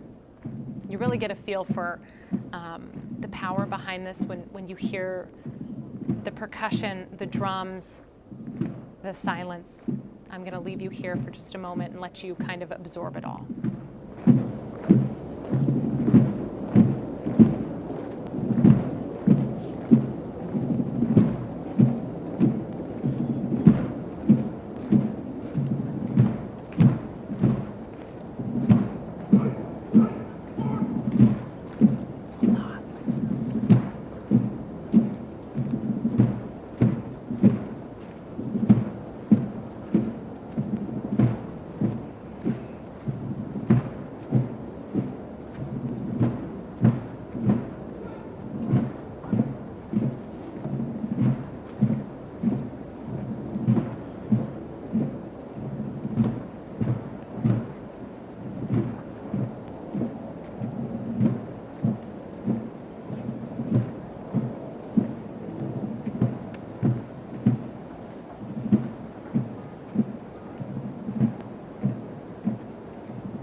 little bit after schedule. 4:10 was the scheduled time for arrival at the U.S. Capitol, where our late President Jimmy Carter will then be carried up the stairs by military body bearers and then into the Capitol rotunda, leaving you with this photo here, this image, this video to your left of the former president's casket.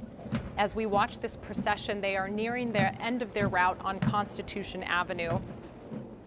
We know the procession is going to reach the North Barricade, and again, that's where we're going to watch them pause. The ceremony will pause as they regroup and begin to move the former president up into the rotunda. Congress is already gathered. You can see the bottom right-hand side of your screen. It's small, but you get the idea. Everyone has gathered there for the funeral proceedings, for the ceremony that will take place. Of course, Jimmy Carter died at the age of 100, our oldest president to date. He died on December 29th, the longest living former president. And he was in hospice care for quite some time.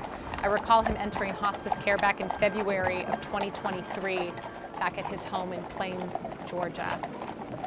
You really get a full scope of what exactly is taking place here in Washington, D.C. from the casket, Jimmy Carter's casket being taken to the Capitol on the left side of your screen, to the right side of your screen here. Again, upper right, Capitol Rotunda, and then the bottom right, which just went out, but more of the procession. And forgive us as we roll through some of these live camera shots, but you see them turning in just now, entering the Capitol grounds as they prepare to have our former president lying in state. I will mention there are so many onlookers today that have been lining the streets, lining the avenues, Constitution and Pennsylvania. Beautiful shot of the United States flag here. But it is cold outside. It's 30s, 31 degrees as we speak. That is not including the wind chill, so I imagine it is quite frigid as you are braving the temperatures out here this January in Washington, D.C. Beautiful shot here as we show you the military lining the steps of the Capitol Rotunda, prepared to receive the former president as the horse-drawn caisson approaches the Capitol complex here. We do know that among the dignitaries there today, Supreme Court justices, governors, members of President Joe Biden's cabinet, D.C. Mayor Muriel Bowser, they have all been invited to attend. Carter's casket will be placed in the rotunda around 4:30. I would anticipate just a little bit after at this point for the memorial service.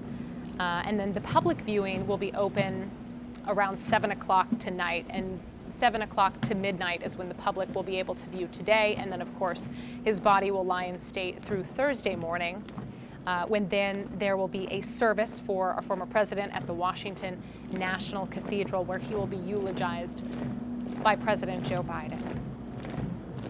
Leaving you with some of the images of this ceremony here, this funeral procession. Everything timed out to the moment. Everything has been so precise, as you would imagine, with this state funeral.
Let's take you out live to our Matt Gregory on East Capitol. Matt, you've been out there all day. Tell me what you're seeing. I know you've been talking to a lot of people. What's the energy like out there?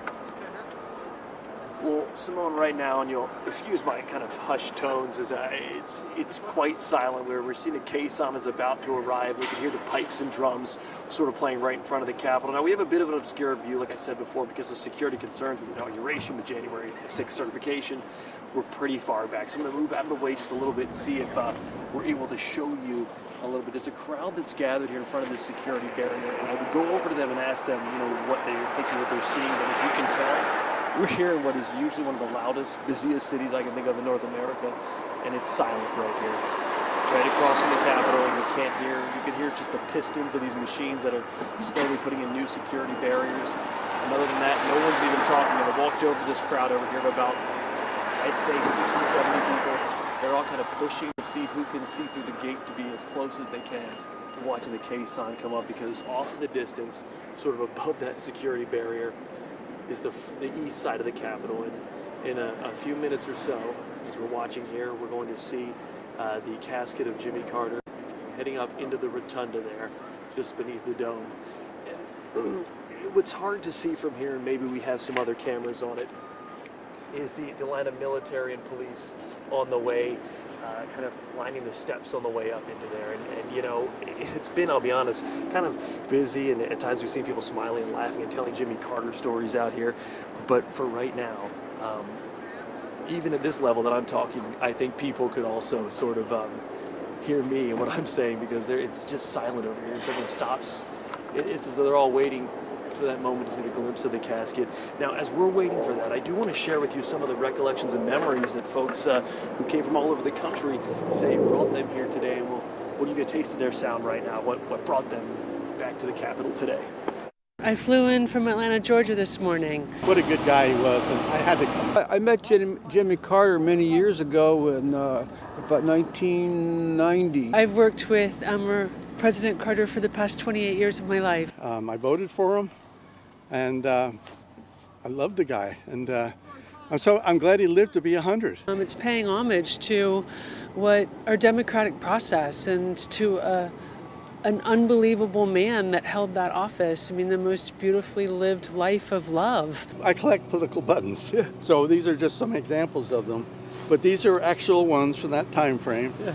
And I remember he had a little small headquarters in Georgetown. Yeah. Come rain or snow or cold, I wanted to see the Cezanne, and I wanted to see this. Yeah. I take this route from Branch Avenue, so it was just like, hey, I'm on my way to work, except this time I'm going to go see Jimmy this time.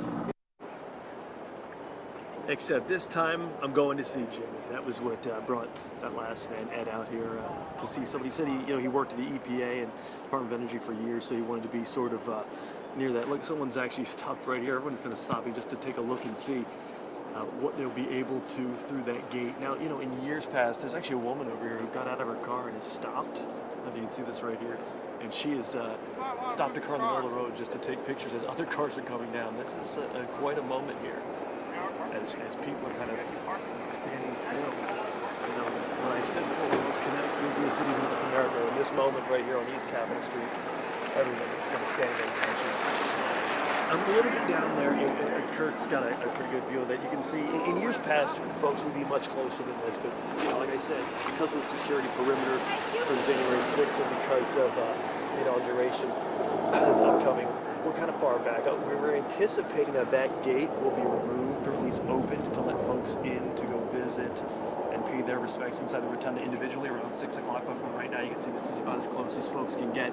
We're going to send it back in now. We're going to continue to kind of watch and see how this crowd is reacting to what they see here. But for now, from the Capitol, I'm Matt Gregory, and this is kind of what we're seeing at this particular point as the caisson and the casket start to make their way to the Capitol building. Back to you. You said it, that silence is so poignant. And then the gentleman who said, I'm going to see Jimmy. Of course, Jimmy Carter, the first president inaugurated by a nickname. Matt Gregory, thank you so much for your coverage today, for bringing us that perspective. We'll see you in a bit. Thank you. Wanted to take you back out here as you are looking at the casket of former President Jimmy Carter as he is beginning to make his way up to the Capitol Rotunda, where he will lie in state. What we are watching here is the procession getting ready to approach the steps. Again, this is all ceremonial here. This has been planned out step by step, moment by moment, where then the former president will lie in state in the Capitol Rotunda, of course. But first, there will be a ceremony there to honor him, to memorialize him. But as the procession reaches the steps here, you're going to want to watch, because the Special Honor Guard and clergy are going to start moving into position. And that measured procession I was telling you about, everything measured out precisely, they're going to begin marching up the steps. Then you'll see the honorary pallbearers join the end of the procession. And you'll see the presidential colors pass them. And at the top of the steps, you're going to see the surviving members of Carter's cabinet and Carter's family follow the pallbearers into the U.S. Capitol. This is all done in order. But for the most part right now, we're just taking in some of these beautiful moments. I did want to talk to you, bring you in here for a moment to talk about some of the positives of Jimmy Carter's legacy, his life, anything that comes to mind for you that you would share. From the start, he wanted to normalize relations with Cuba. He gave back, he signed the Panama Canal Treaty in 1977, which Donald Trump was attacking today, are giving the treaty back to Panama. But at the time, it was widely applauded, especially throughout Latin America, seen as a very just and appropriate action by the United States. He cut the military aid to the repressive governments in Latin America from $210 million down to $54 million, especially the governments, the dictatorships in the Southern Cone and in Central America. He most notably signed the Camp David Accords, which was a huge step forward in Middle East peace and diplomacy. And that was very difficult. It took so much hand-holding. He spent 13 days with Prime Minister Begin and President Sadat at Camp David. And they were each threatening to walk out, and he used his own charm and diplomacy in order to pull this off. And they signed it, and then it took months and months before they actually were able to get a written agreement from the two of them. He opened up diplomatic relations with China in 1979. He started the One China policy. He ended the diplomatic relations with Taiwan and started them with mainland People's Republic of China. He also, Paul Warnke, his arms control negotiator, negotiated the SALT II treaty, which then got sabotaged, but at least this is part of Carter's positive vision. Sure. There's another side that we should probably go into also. I agree. Let's real quick, I wanted to mention, we've heard people repeatedly say throughout the past couple of months that he was a real champion for human rights. Yes. And you would agree with that, yes? Yes and no. Okay. Yes. Because there are times when Brzezinski's influence got him to support governments that were so hostile to human rights. Take the case of Afghanistan, U.S. involvement. The New York Times had an article in 1974 saying that Afghanistan is the most backward place on the earth. It hasn't changed in 2,000 years since Alexander the Great visited it. It said that life expectancy was 40 years on average, and less than 10% or maybe 10% of the population could read. Women had no rights at all. And then there was a coup in 1978, and a pro-Soviet government came into power.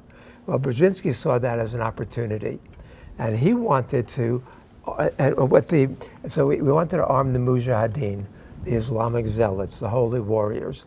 And their objection to the new government was, number one, that they were educating women, number two, that they were supporting land reform, and number three, that they wanted to industrialize. So Brzezinski finally convinced Carter, who was opposed to this government, or opposed to the Mujahideen, to give military aid and training to the Mujahideen.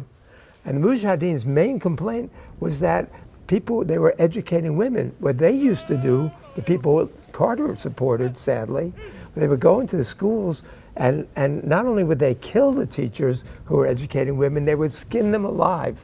The Washington Post has a good article about that in 1979. And so what Carter decided to do, what Brzezinski's pushing, was support the Mujahideen. So Brzezinski writes a memo on July 3rd, 1979, saying the aid we're giving to the Mujahideen is going to force the Soviet Union to invade.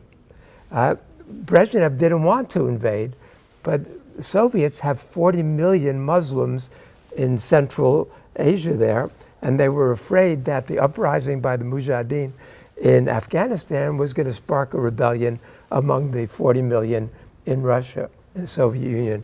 And so finally, Brezhnev decides to invade on Christmas Day.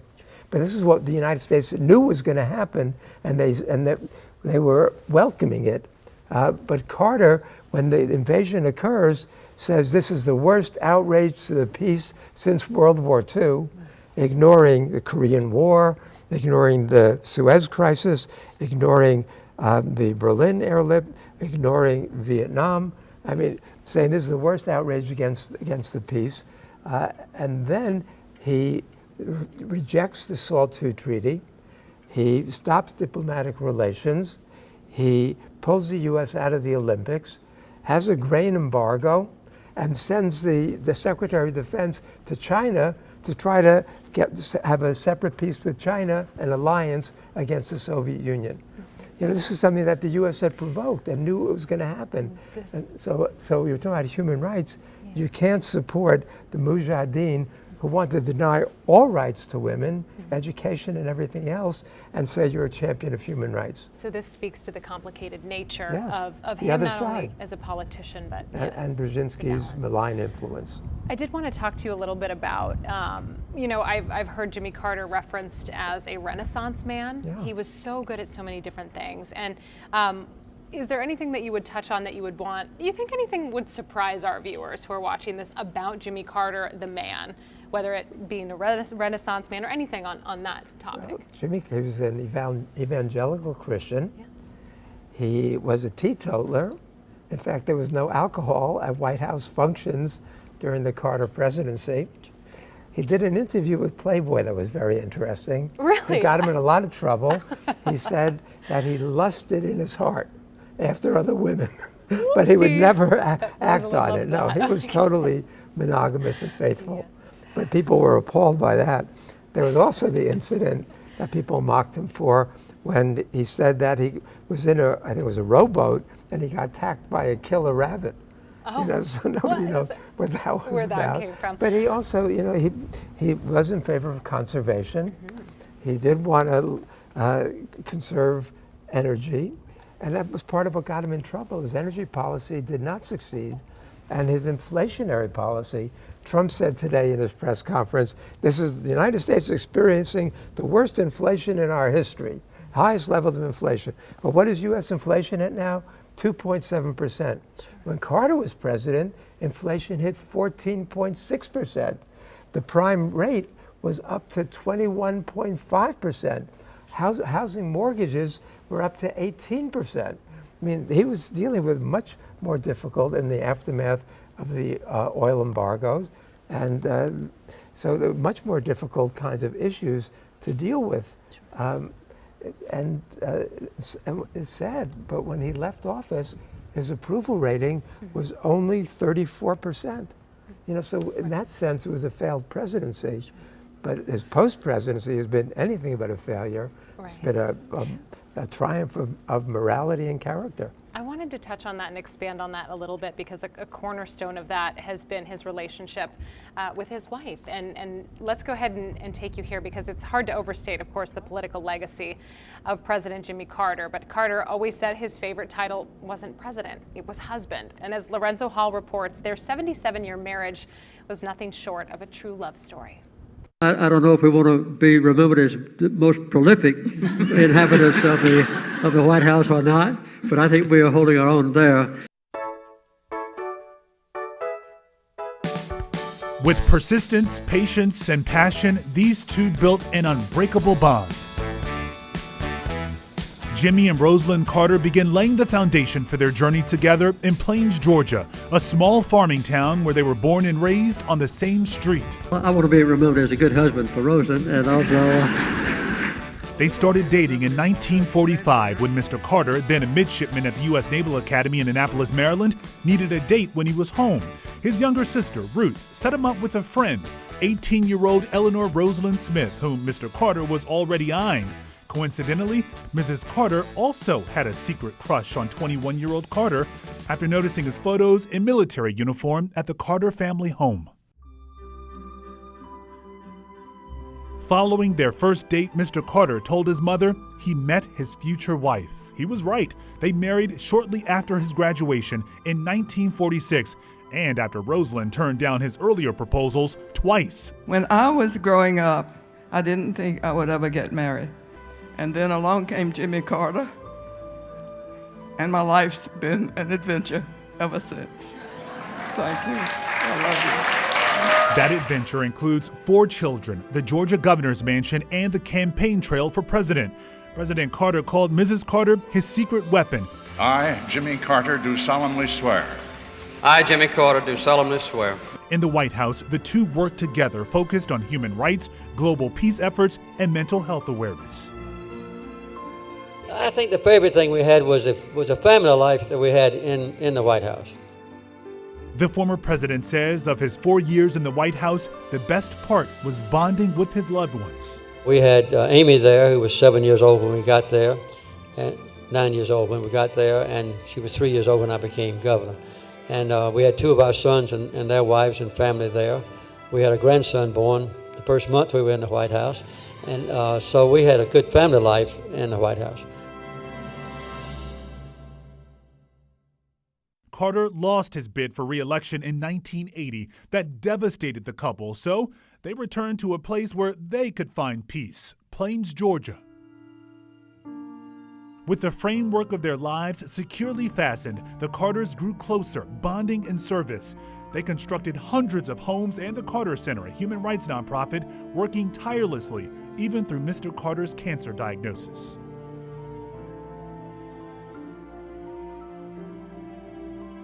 What's going to be next?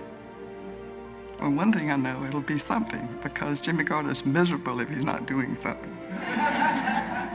Mr. Carter described their marriage as a full partnership. The best thing that ever happened to me was marrying Rosalind.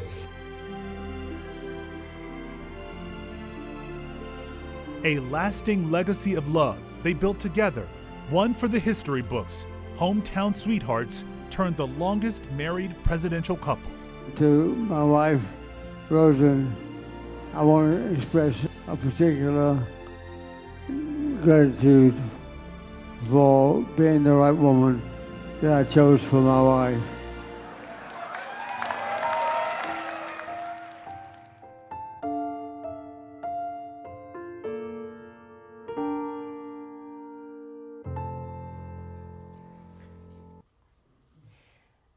You are watching live the funeral procession for former President Jimmy Carter, our 39th President of the United States. We have been paused here for about 10-15 minutes or so, I would say, just at the steps of the Capitol Rotunda. What we are going to watch next is the military pallbearers carry the President's casket up those steps and into the Rotunda, where he will lie in state at the U.S. Capitol. There will be a memorial service there, attended by his family. We'll see Vice President Kamala Harris, members of Congress, and there's many other dignitaries who are sitting in the Capitol Rotunda as we speak. We will watch in this procession a number of things unfold. As it's reached the steps here, what's going to happen next is the Special Honor Guard and the clergy are going to start to move into position, and the procession again will go up the steps. You're going to watch that unfold. The honorary pallbearers will then join at the end of the procession once the presidential colors pass them. At the top of the steps, you're going to see the surviving members of Carter's cabinet and Carter's family follow the honorary pallbearers into the U.S. Capitol. Again, it's all very it's all been planned out very much down to the step, down to the minute. At 4:30, so yeah, we're running about 10 minutes behind schedule. That was when the memorial was set to begin. Beautiful shot of the Capitol here. It is a crisp, cold day across Washington, D.C. We know so many of you have made your way out there to pay your respects to our former president and the impact he has had perhaps on your life. Maybe there was an interaction you recall with him. We just saw Matt Gregory, who was out speaking with people who are lined up out in front of the Capitol waiting to pay their respects. And one of the gentlemen he spoke with said he had all these fond memories of the former president. He said, "I'm just going to see Jimmy," which really spoke to the kind of president Jimmy Carter was, relatable in so many ways, complicated in many others. Of course, a one-term president who is so widely known for his philanthropical reach in his post-presidency, along with his beautiful marriage, his love story to Rosalind Carter, who we just heard detailed in Lorenzo Hall's piece. We do know that from 6 p.m. to midnight tonight, 7 p.m. rather, the public will be able to view the former president as he lies in state at the Capitol Rotunda, giving you just a different perspective here. The world's media, of course, here to document this moment, this incredible moment in American history. Some of these images are so profound and so powerful as we all come together today to say goodbye to our former President Jimmy Carter. We do know that Supreme Court justices, governors, members of President Joe Biden's cabinet, our D.C. Mayor Muriel Bowser, they have been invited to attend. And then on Thursday, we are going to see a ceremony where the former president will be eulogized by the current president, Joe Biden, at the National Cathedral. That is something we will continue to follow. Something that was so poignant today was the procession of Jimmy Carter's casket on horse-drawn caisson up Pennsylvania and Constitution Avenues. Such a powerful full-circle moment, which was really designed to mirror Carter's inaugural parade back on January 20th, back in 1977, when instead of riding in the presidential limousine, he so famously, him and his family, walked on foot from the U.S. Capitol to the White House. And we know that the White House Historical Association noted that this was the first time a president had walked the pavement of Pennsylvania Avenue, giving you a view inside here. You can see to the right, you can see First Gentleman Doug Emhoff, Kamala Harris, I do believe. Kind of tough to see, but you get the idea. People are standing as they await to receive the president's casket in the Capitol Rotunda. It is silent. It has been silent across the district as his casket has made his way through motorcade from the special plane at Joint Base Andrews to the Navy location, all the way now to the U.S. Capitol Rotunda. Just bringing you these images. You can hear some of the horses getting a bit restless in the cold out here as they wait to proceed up the steps of the Capitol. Again, the public is invited, we know, to honor, to celebrate Carter's life, his legacy. They have been all along the funeral procession route on Pennsylvania Avenue, Constitution Avenues. We've seen them lining the motorcade route as well. Well, for many people, they have President Carter and former First Lady Rosalind Carter to thank for their homes. Here in D.C., the Carters built 10 houses with Habitat for Humanity. Our Delia Gonsalves spent a day in Southeast talking with people who will never forget the Carters' impact. There were people I would talk to, "Oh, you in one of the Jimmy Carter homes. I know where you live at. I know where that is." Hope Gibson was a 49-year-old mother of two when she joined President Jimmy Carter and his wife Rosalind in building her home. It was 1992. WUSA9 was there to document the hundreds of volunteers who built 10 homes on Benning Road Southeast through Habitat for Humanity. Part of these first-time home buyers' down payment, their own sweat equity. Never a handout. You put in the work. Yes. I had friends who volunteered, but I was the main source of doing it. After all these years, I still spin around and says, actually, this is mine. From the kitchen to the cathedral ceiling, Gibson fell in love with every inch of the home she helped build. And down the street. I was in my 30s when we built this house. And it took all women to build this house. And we done it within about 7 days. George Hood and his family still call this corner lot home. I enjoyed every bit of it. The only thing I hate about it now is cutting the grass. When you look at this, what goes through your mind? You must be really proud. Yeah, I am proud. I'm proud of her. With pride in her eyes, Tori came up to us and showed us this framed picture of her grandmother working alongside the Carters and the Habitat for Humanity crew.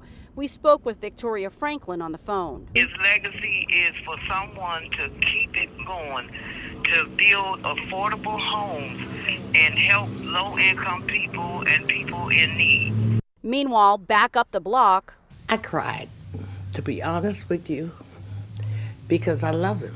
Gibson says she's praying for Carter, a man who was more than a president, she says. He was a servant with a loving and giving heart. Before we left, she shared this memory when she ran into President Carter years later. He asked me, is the house still standing? And I said, you built it, so you ought to know. I said, something I need to know right now? Let me know. And we embraced. On Benning Road, Delia Gonsalves, WUSA9. I think that's one of my favorite stories that we've heard about Jimmy Carter and his impact, him and Rosalind's impact on the D.C. community. I am sad to tell you that Miss Gibson did pass away last year, but her memory really lives on with that story, and you really got a feel for her character and how much she valued not only her home, but her experience and her pride that went into building that home. So may she rest in peace, and we certainly appreciate being able to hear her story and to bring it to you. We wanted to take you out live here. Again, this is the steps of the Capitol as you are seeing former President Jimmy Carter's casket in front of the steps of the Capitol. The next steps here is we will be seeing the military pallbearers carry our former president into the Capitol rotunda. We can see the doors. Looks like they may be perhaps opening shortly. We're keeping a close eye on it. They have been here for about 15-20 minutes or so, and we do know that the memorial was set to begin right around 4:30 in time, so running just a bit behind schedule. But once Jimmy Carter arrives in the Capitol, again, the pallbearers will carry the president into the rotunda. And for some perspective here, the last president to lie in state there was the late President George H.W. Bush back in 2018. I can recall seeing images of the lines wrapped around D.C. as people waited to pay their respects for our former president, and no doubt that will be the same today, despite the frigid cold temperatures that we are seeing here in our nation's capital today. It's roughly 30 degrees out there as we speak, and that is not including the wind chill. And we know so many of you have been waiting to pay your respects to the former president. We are watching some people emerge. These are family members, I do believe. Stand by.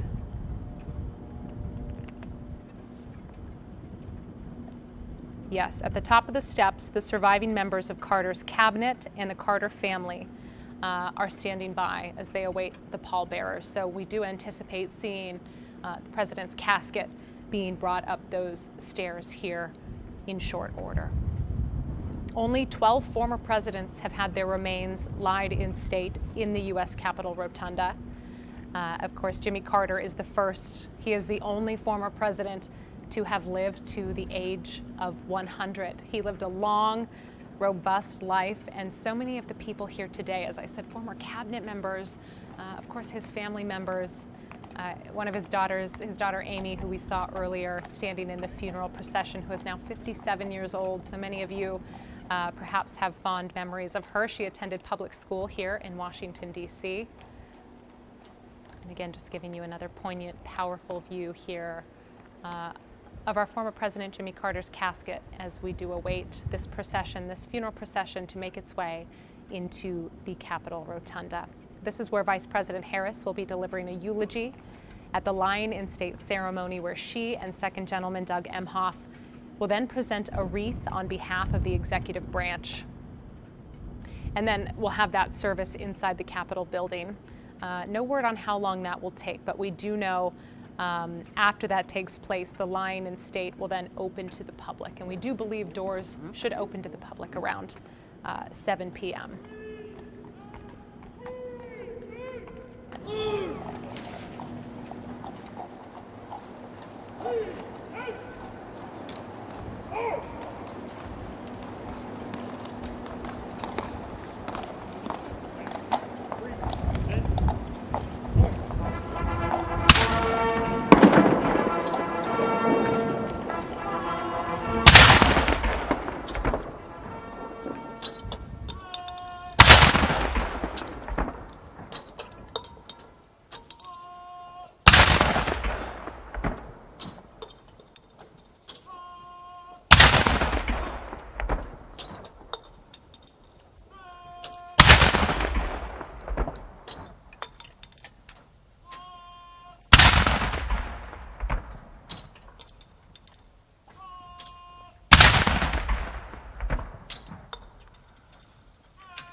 I wanted just to bring you back into this moment again as we look around the Capitol Rotunda. We're getting a view for all the dignitaries there. Elizabeth Warren, of course. We just saw Nancy Pelosi a moment ago. And we know that former President Jimmy Carter will lie in state here. There we have Muriel Bowser, of course.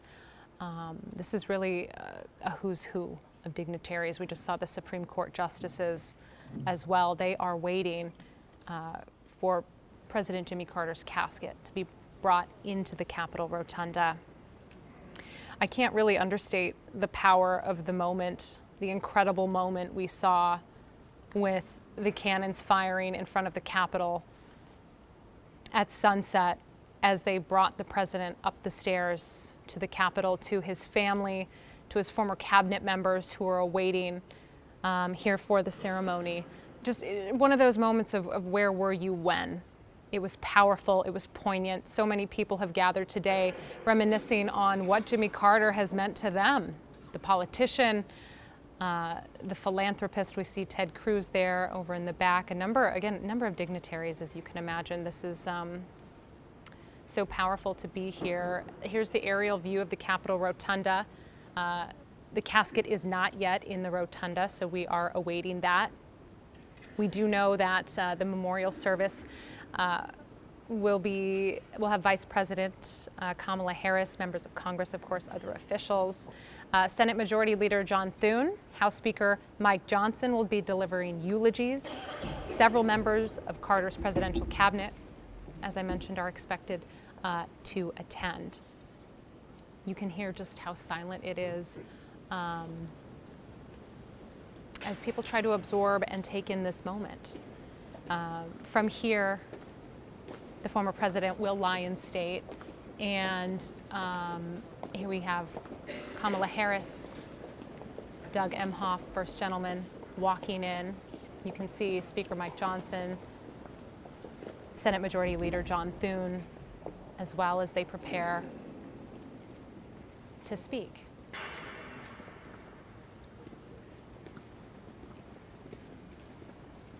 Another powerful moment that we've seen throughout this afternoon as we watched the motorcade approach the Capitol. We saw Jimmy Carter's family members. We saw, Jimmy Carter had 4 children. He had 1 daughter, Amy. He had 3 sons. We know that he had 22 grandchildren and great-grandchildren who we know are all there today in attendance. And we are observing this moment of silence as they await Jimmy Carter's casket being brought in.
You are watching the power of this moment as former President Jimmy Carter has just been brought into the Capitol Rotunda, where he will lie in state.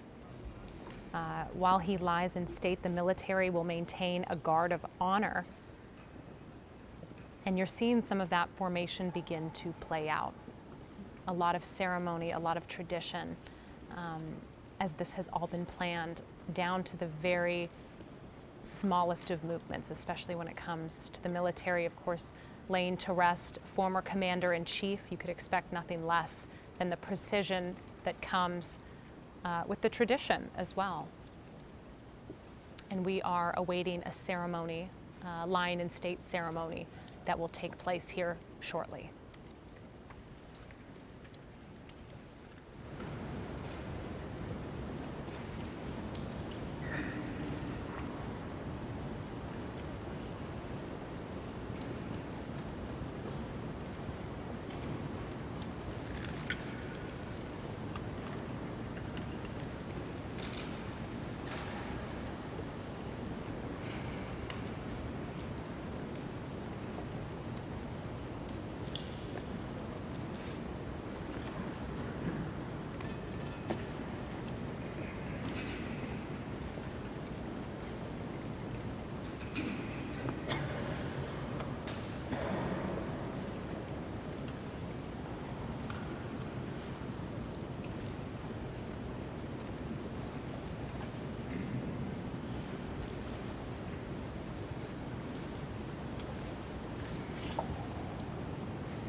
So as we await this memorial ceremony for our former President Jimmy Carter, I get a feel for the sense of the emotion in the room, and I wanted to bring you back into this conversation and just get your final thoughts on Jimmy Carter, the man, the president, anything you would leave our audience with.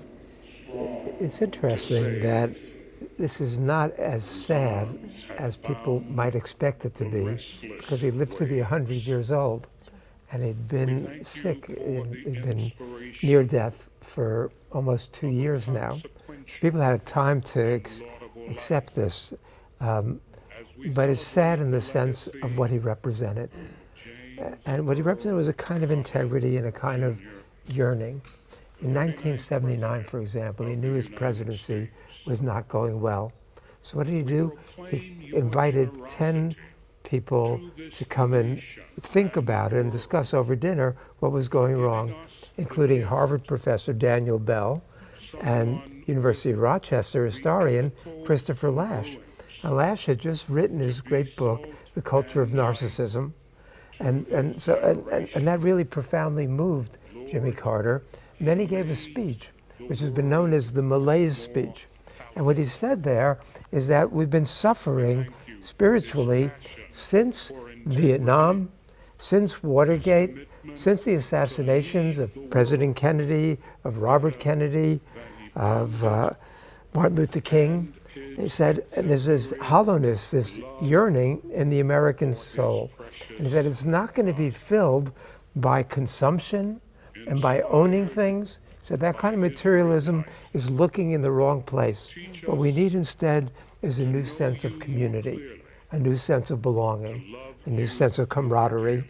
And the speech was mocked as the malaise speech. Initially it went over well, but then when people look back on it, they said, well, that was in some sense blaming the American people for the problems rather than solving them in terms of his presidency. And there were sad things. There was not only Afghanistan. I mean, Brzezinski was happy. He said, we've given the Soviet Union its own Vietnam, but there was the Iran hostage situation, which was largely Carter's own making. It goes back to '53, when the CIA overthrew the Mossadegh government in Iran. Mossadegh was incredibly popular. The U.S. ambassador said he had the support of more than 95% of the Iranian people, but the CIA overthrew him because of the oil policy. And then we put the Shah in, and Jimmy Carter was kind of tone deaf about that. He spent New Year's Eve. I hate to interrupt you. You'll have to forgive me. Thank you so much for joining us today. We have to get to this eulogy. Forgive me. That's my pleasure. Let's go ahead. This is Senator John Thune with the eulogy. Advocate for peace and human rights, and first and foremost, a faithful servant of his Creator and his fellow man. In a commencement speech he delivered at Liberty University back in 2018, President Carter told a story about going on a mission to Massachusetts back in his younger days under the auspices of the Southern Baptist Convention. During that trip, President Carter was impressed by the success of a fellow missionary in winning souls to Christ. And so as the mission was winding down, he asked him what made him so successful. He was a little embarrassed by my question, President Carter recalled, but then he finally said, I try to have two loves in my heart. One love is for God, and the other love I have in my heart is for the person who happens to be in front of me at any particular time. It was a statement, President Carter said, that he never forgot. And I think it's fair to say that it's also a statement he lived by. President Carter's term as president ended in 1981. And for the remainder of his life, the longest post-presidency of any American president ever, he focused on making the lives of his fellow men better. That meant things like the Carter Center, which, among other things, works for the eradication of disease in some of the poorest areas of the globe. And it meant things like his work with Habitat for Humanity to provide affordable housing for those in need. And when I say his work with Habitat for Humanity, I do mean his work. Jimmy Carter knew that his status as a former president could bring attention to good causes. It's why he encouraged Habitat to make use of his name and image. But simply lending his name, or maybe attending a gala or two, wasn't Jimmy Carter's style. He was here to get down in the weeds and the dirt, and he did that literally on numerous Habitat builds, including one back in 1994 in Eagle Butte, in my home state of South Dakota. Well into his 90s, he could be found with his hard hat and tools on construction sites, doing the practical work required to get families into homes. The Son of Man did not come to be served, but to serve. And Jimmy Carter did his very best to live according to the calling of his Lord and Savior. Today I join all Americans in mourning President Carter and remembering his example. But I rejoice in the thought that he, together with his beloved wife, Rosalind, is now before the face of his Father.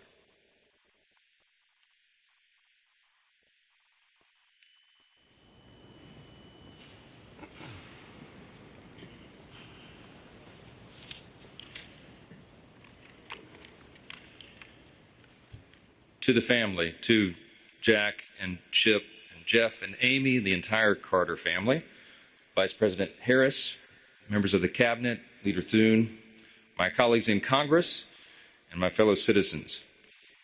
We meet in this sacred hall of self-government to honor an extraordinary man, a man who modeled the virtues of service and citizenship, as well as any other American. Surrounding us are the statues of those who gave their time, their energy, and their lives for the good of America. Before us lays a man who now joins their midst as a patriot, a veteran, a humanitarian, and the 39th President of the United States. When Jimmy Carter walked out on the east front of the Capitol and took his oath of office, I was just 4 years old, and he's the first president that I remember. Looking back, it's obvious now to me as an adult why he captured everyone's attention. Jimmy Carter was a member of the greatest generation. He lived through the Great Depression. He did that on a farm in rural Georgia. He knew the value of a dollar, and he modeled thrift his entire life. As long as he was in office, he hated government waste. His father, an Army veteran of the World War I era, taught patriotism to his children. And eventually his son, this young man from Plains, followed his father's example of self-sacrifice, and he joined the Naval Academy in the middle of World War II. In the Army, Lieutenant Carter learned from the legendary Admiral Rickover to always do his best as he served on the First Fleet of nuclear submarines. It's telling that today the USS Jimmy Carter, a top-secret attack submarine, now roams the oceans, bearing the name of the only president who served in such close quarters. President Carter's life, his selfless service, his fight against cancer, and his lasting contributions to his fellow man are all truly remarkable.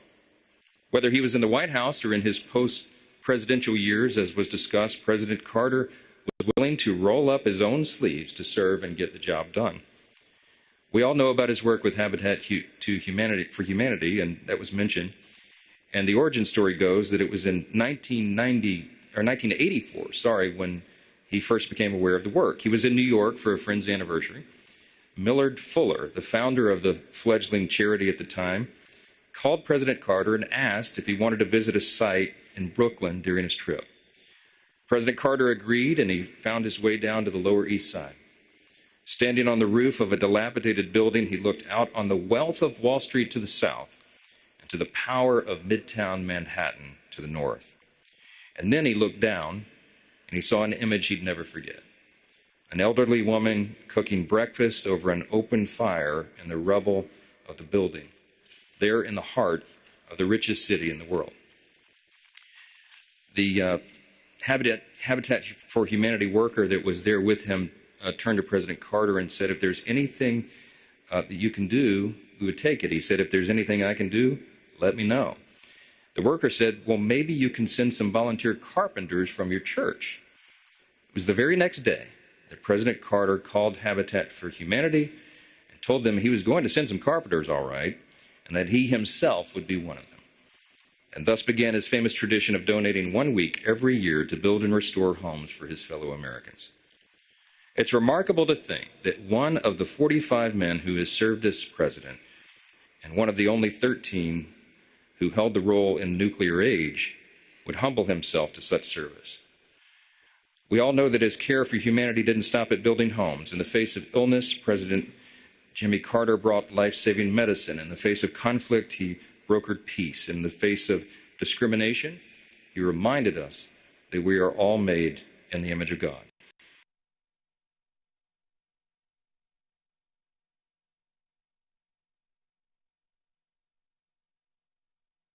As though Christ were coming this afternoon, and of his amazing personal reflection.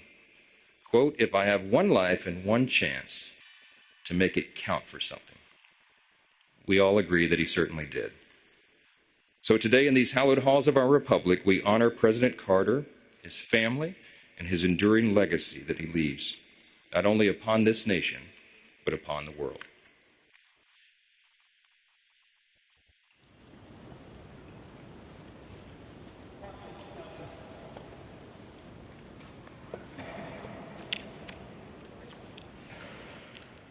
Leader Thune, Speaker Johnson, Leader Schumer, Leader Jeffries, members of Congress, and distinguished guests. It is an honor to be with you this afternoon, and to Jack, Chip, Jeff, Amy, and Jason, and all the other members of the Carter family. On behalf of the American people, Doug and I offer our deepest condolences. Being with you today, I'm reminded of the enduring words of a favorite hymn. May the works I have done speak for me. Today we gather to celebrate the life of a man whose works will echo for generations to come.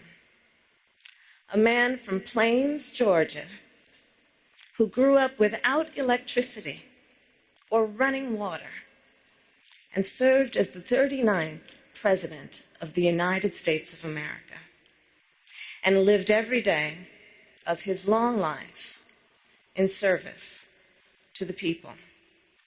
President James Earl Carter, Jr.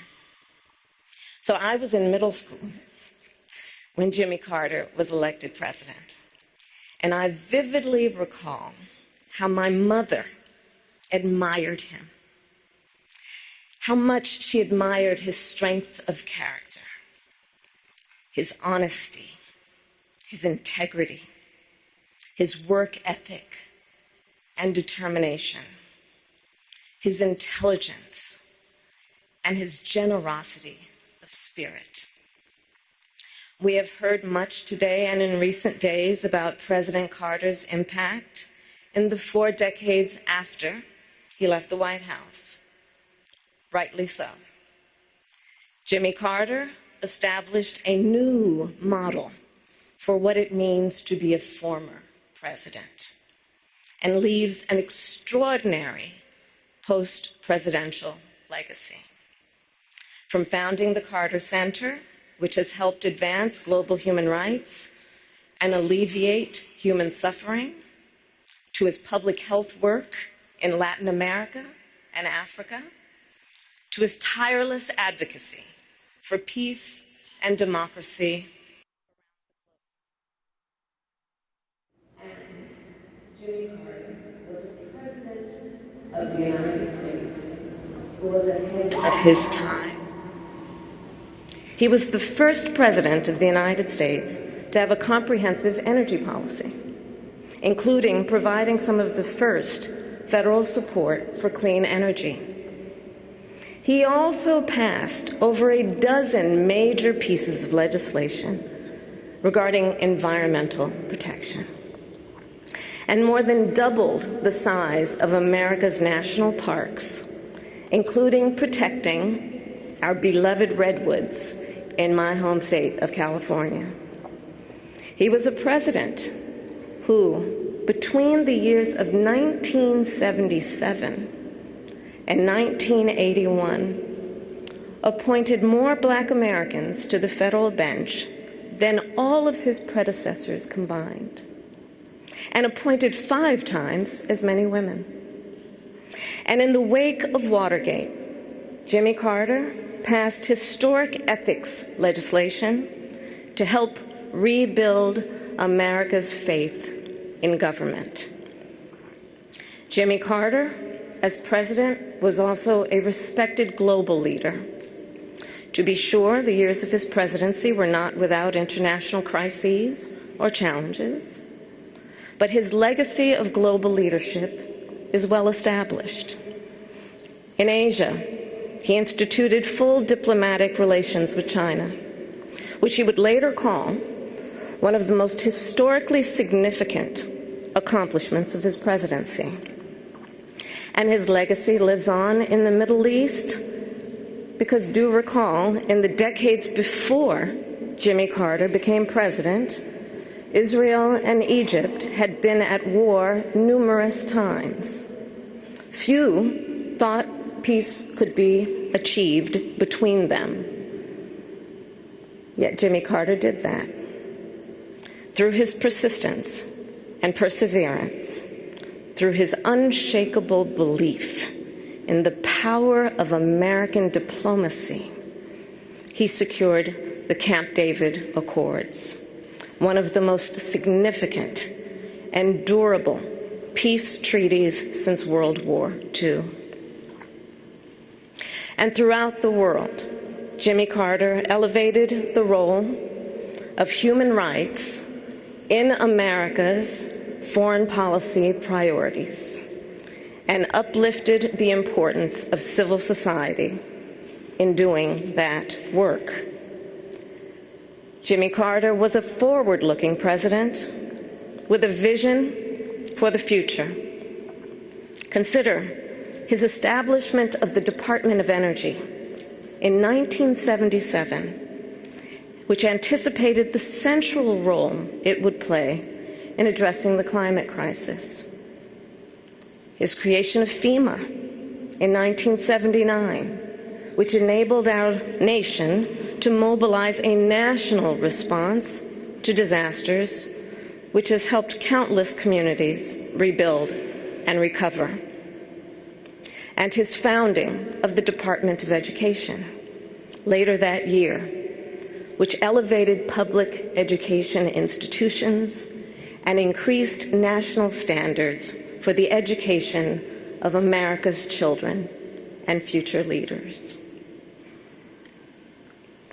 Jimmy Carter was that all too rare example of a gifted man who also walks with humility, modesty, and grace. Recall the stories from the 1976 campaign about how he slept in the homes of his supporters to share a meal with them at their table and to listen to what was on their minds. How on their first trip for Habitat for Humanity, Jimmy and Rosalind rode the bus with the other volunteers. And when the group stopped for the night to stay at a local church, Jimmy and Rosalind gave their private room to a young couple who had put off their honeymoon to join the trip. And with the other volunteers, they then slept on the floor of the church basement. And then, of course, his work to eradicate the vicious guinea worm disease that once disabled millions of people a year. It was one of the Carter Center's greatest triumphs. And Jimmy Carter, of course, given his nature, attributed its success not to his own leadership, but to the thousands of everyday Africans who were on the ground doing the work. Throughout his life and career, Jimmy Carter retained a fundamental decency and humility. James Earl Carter Jr. loved our country. He lived his faith, he served the people, and he left the world better than he found it. And in the end, Jimmy Carter's work and those works speak for him, louder than any tribute we can offer. May his life be a lesson for the ages and a beacon for the future. May God bless President Jimmy Carter, and may God bless the United States of America.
Thank you for joining us as we